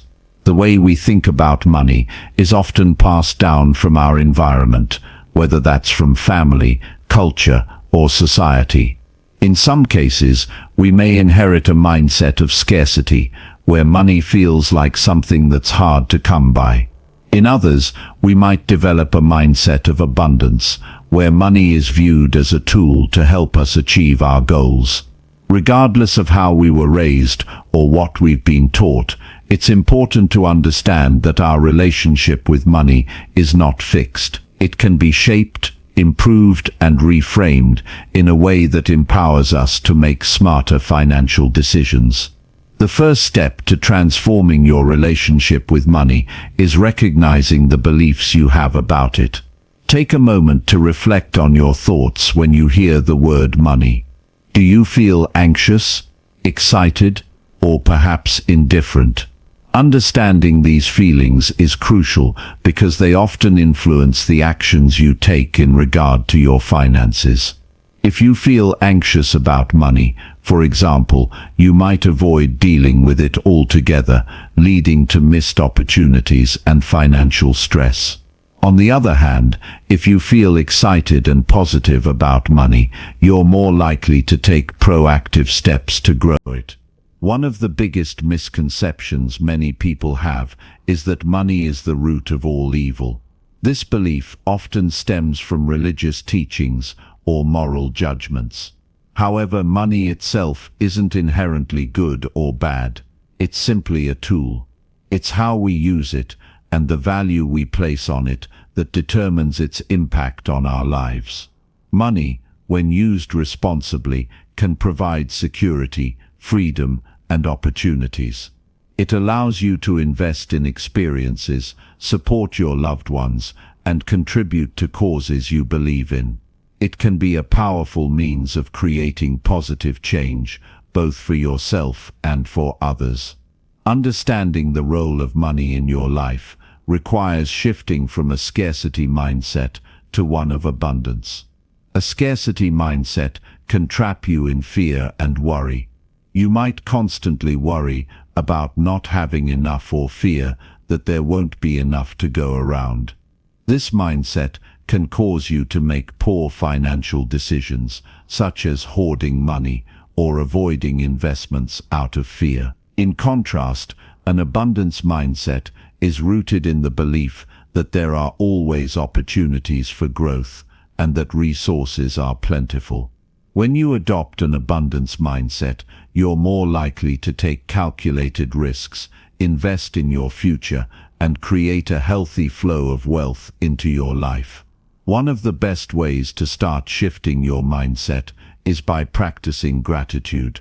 Gratitude helps you focus on what you have rather than what you don't have.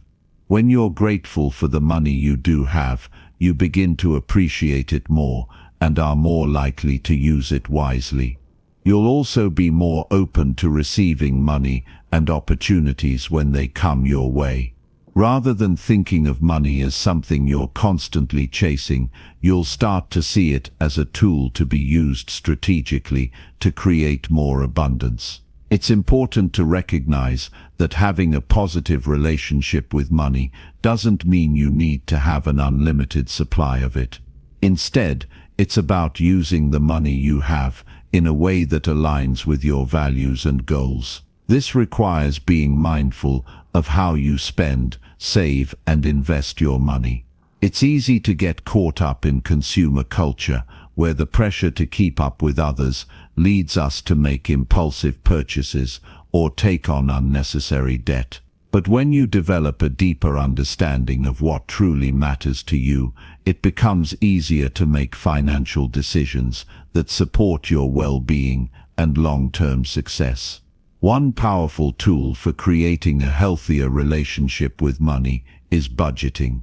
A budget isn't about limiting your enjoyment or living frugally. It's about taking control of your finances and ensuring that your money is being spent in a way that aligns with your priorities. Start by tracking your income and expenses. This will give you a clear picture of where your money is going and help you identify areas where you can cut back or reallocate funds. Once you have a solid understanding of your cash flow, you can create a budget that reflects your financial goals, whether that's saving for a home, investing in your education, or building an emergency fund. Another important aspect of managing money is understanding the difference between assets and liabilities. Assets are things that put money in your pocket, while liabilities take money out. It's essential to focus on acquiring assets, things that appreciate in value over time and contribute to your financial growth. This could be investments, real estate, or even acquiring skills and knowledge that increase your earning potential. On the other hand, liabilities are things that drain your resources, such as debt or depreciating assets, like cars or electronics. Being mindful of these distinctions helps you make smarter financial decisions that support long-term wealth building. One of the most effective ways to increase your wealth is by investing in yourself. Your education, skills, and experiences are some of the most valuable assets you can possess. Investing in personal development not only improves your ability to earn, but also enhances your overall quality of life. Whether it's learning a new skill, taking a course, or seeking mentorship, investing in yourself pays dividends far beyond financial success. It gives you the tools to navigate the world with confidence and purpose, ensuring that you're always growing and adapting to new opportunities. When it comes to money, there's also the element of delayed gratification. It's easy to fall into the trap of instant gratification, where we spend money on things that provide temporary pleasure but don't contribute to our long-term well-being. Learning to delay gratification is a key component of financial success. It involves making choices that may not give you immediate pleasure but will pay off in the future. This could mean saving a portion of your income instead of spending it on unnecessary items, or choosing to invest in something that will bring you greater returns in the long run. Creating a strong financial foundation is also about having a clear vision for your future. Where do you want to be in 5, 10, or 20 years? What kind of lifestyle do you want to have? Having a clear vision helps you stay focused on your goals and gives you the motivation to make the right financial decisions today. It also helps you identify what's truly important to you, so you can align your spending, saving, and investing habits with your values. Money is not the end goal. It's a tool that enables you to live the life you want. It can bring you security, freedom, and opportunities, but only if you develop a healthy relationship with it. By shifting your mindset from scarcity to abundance, budgeting mindfully, investing in yourself, and delaying gratification, you can start to build a solid financial foundation. This process takes time, but with consistency and discipline, you'll find that money can become a powerful ally in achieving your dreams and creating the life you envision for yourself. Chapter 14. Stop wasting money on unnecessary things.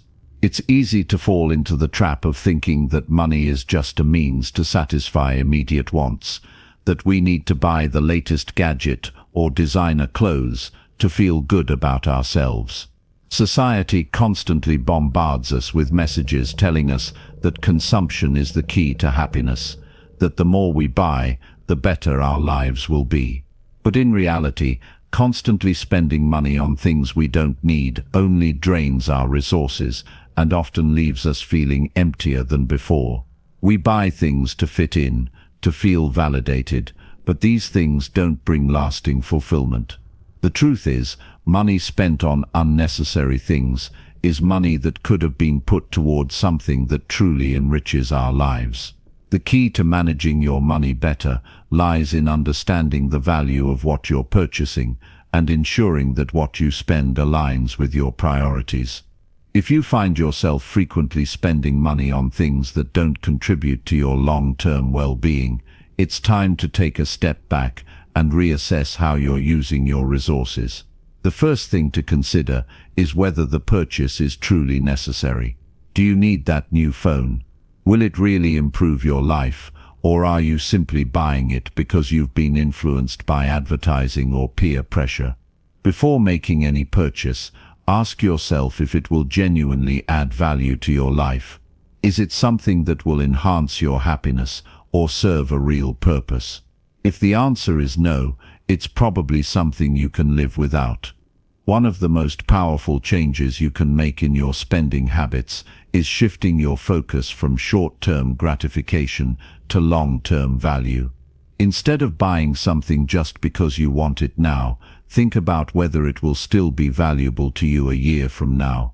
Consider if there are more meaningful ways to invest your money. Sometimes we spend money impulsively because we feel like we deserve something in the moment, but this can lead to regret later. When you learn to be more mindful about your purchases, you make better choices that align with your bigger goals. Another thing to consider when it comes to spending is the impact it has on your financial future. When you constantly spend on non-essentials, you rob yourself of the opportunity to save or invest in something that can grow your wealth. There's an undeniable power in having savings and investments because they provide you with a sense of security and flexibility. A strong financial foundation allows you to make choices that serve your future, rather than being stuck in a cycle of instant gratification that only provides temporary pleasure. Living below your means is one of the most important financial habits you can cultivate. It doesn't mean depriving yourself of the things that make life enjoyable, but it does mean being mindful of your spending patterns and avoiding unnecessary indulgences. The less you spend on things you don't need, the more you can save and invest in things that matter. Whether it's setting aside money for an emergency fund, contributing to your retirement account, or investing in skills that will improve your career prospects, making smart financial decisions today will pay off in the future. Learning to distinguish between wants and needs is a vital part of reducing unnecessary spending. Wants are things we desire but can live without, while needs are essential to our survival and well-being. It's easy to get the two confused, especially in a society that constantly pushes us to consume more. But by focusing on what you truly need, you can stop wasting money on things that will bring you fleeting satisfaction at best. Instead, you can direct your money toward things that provide long-term value, like experiences, education, or health. While it's important to avoid wasting money on non-essentials, that doesn't mean you should feel guilty about spending on things that bring you joy. The key is to be intentional with your spending. If something brings you happiness and is in line with your values, there's no harm in purchasing it. The problem arises when we buy things on impulse or out of a sense of obligation, not because we genuinely want or need them. When you start making thoughtful, intentional purchases, you'll feel more content with what you have and be less likely to fall into the trap of consumerism. One way to avoid unnecessary spending is by tracking where your money goes. You can use apps, spreadsheets, or even a simple pen and paper to record your purchases. This helps you gain clarity on your spending patterns and identify areas where you could cut back. For example, you might notice that you're spending a significant amount on dining out or shopping for clothes. By tracking your expenses, you can make more informed decisions about where to allocate your money. This process might feel tedious at first, but it's incredibly eye-opening, and the results can be transformative. Another useful technique is creating a waiting period before making large purchases. When you see something you want, resist the urge to buy it immediately. Give yourself time to think it through, whether that's 24 hours or even a week. Often after the waiting period, the urge to purchase it will fade. You might even realize that you didn't actually need it in the first place. This simple strategy helps you make more thoughtful decisions and reduces the risk of impulsive spending. It's also important to be mindful of the influence of social media and advertising.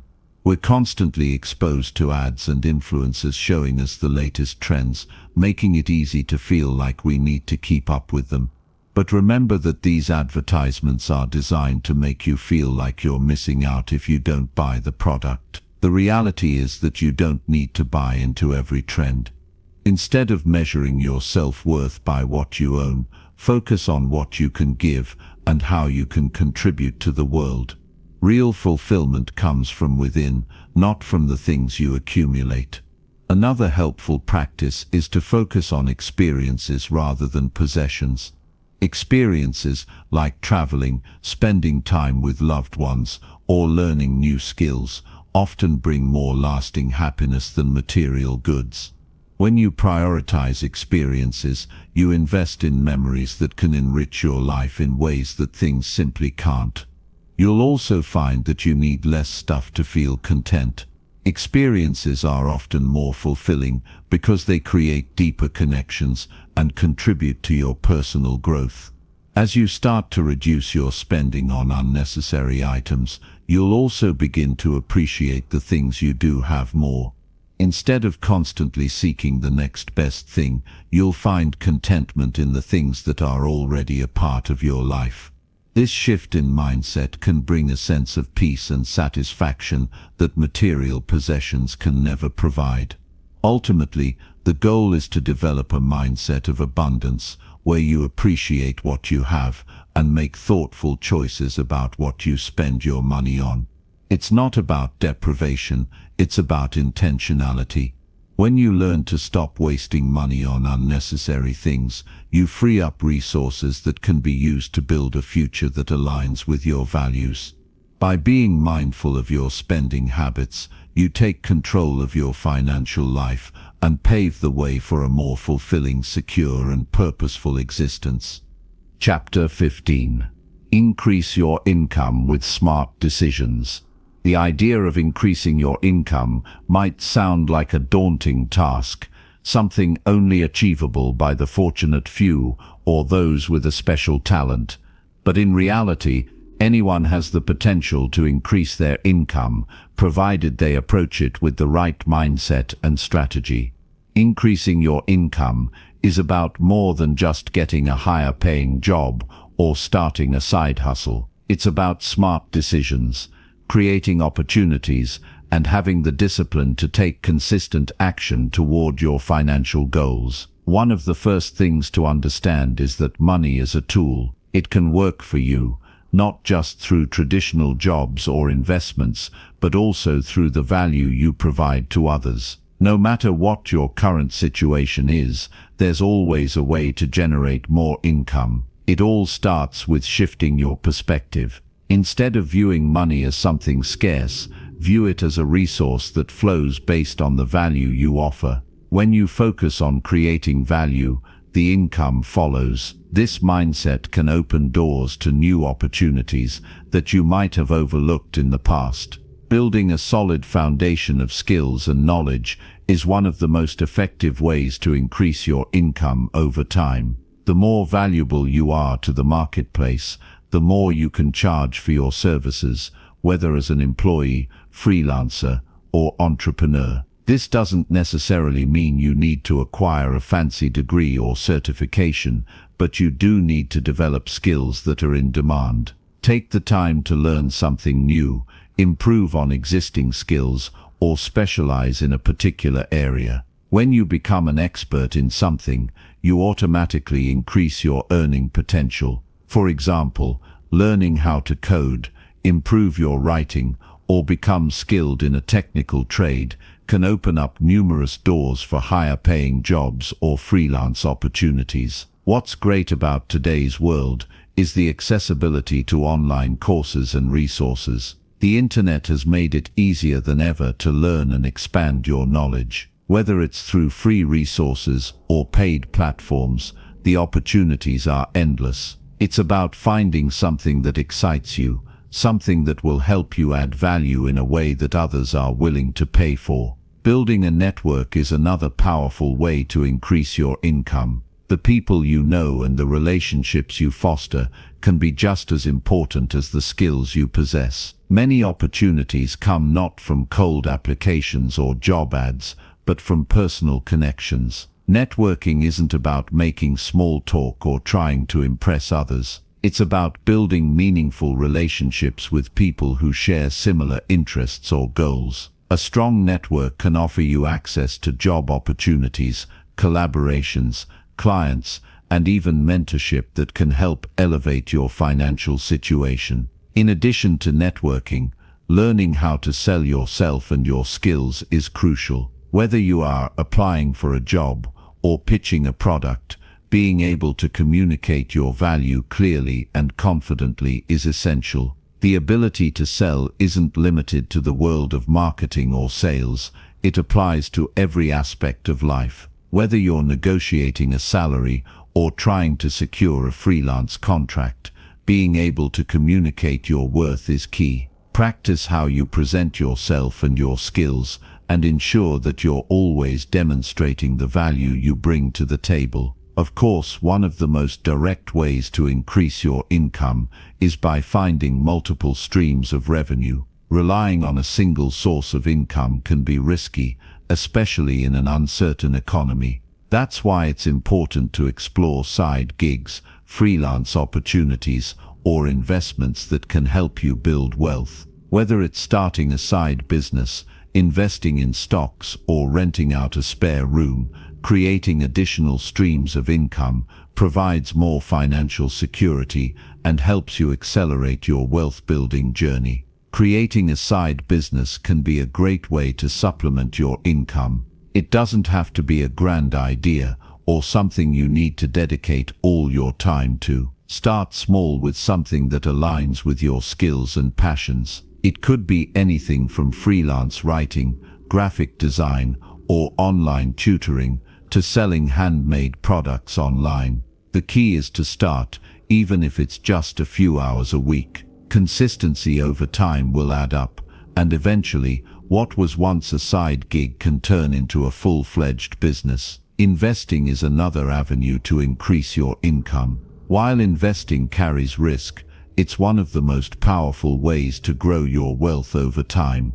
Whether you're interested in real estate, stocks, mutual funds, or even cryptocurrency, the goal is to make your money work for you. Start by learning about different investment strategies and begin small. The most important thing is to begin, even if you can only invest a small amount at first. As your knowledge grows, so will your confidence, and over time so will your returns. If you're already in a stable job, asking for a raise can be one of the quickest ways to increase your income. Many people shy away from asking for more money, thinking it's inappropriate or that their boss won't agree. But the truth is, most employers are open to giving raises to employees who prove their value.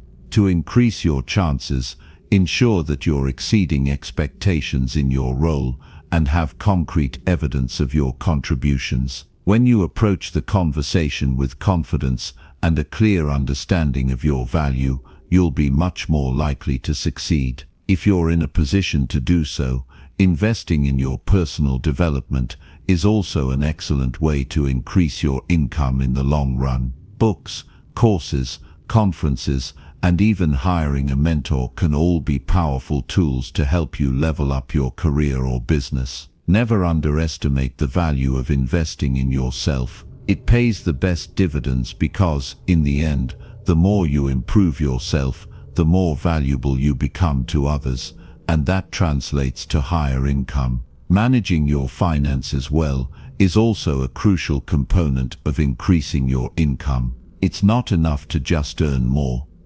You also need to keep more of what you earn. This requires developing smart habits around budgeting, saving, and investing. Learning to live below your means while still enjoying life can significantly increase the amount of money you can set aside. For example, by cutting out unnecessary expenses and prioritizing savings, you free up more money to invest in opportunities that will lead to greater wealth in the future. Remember that increasing your income takes time, effort, and persistence. It's not about taking shortcuts or looking for a quick fix. It's about making deliberate choices that will benefit you in the long run. Be patient, stay committed to your goals, and always look for opportunities to learn and grow. Every small step you take today can have a big impact on your financial future.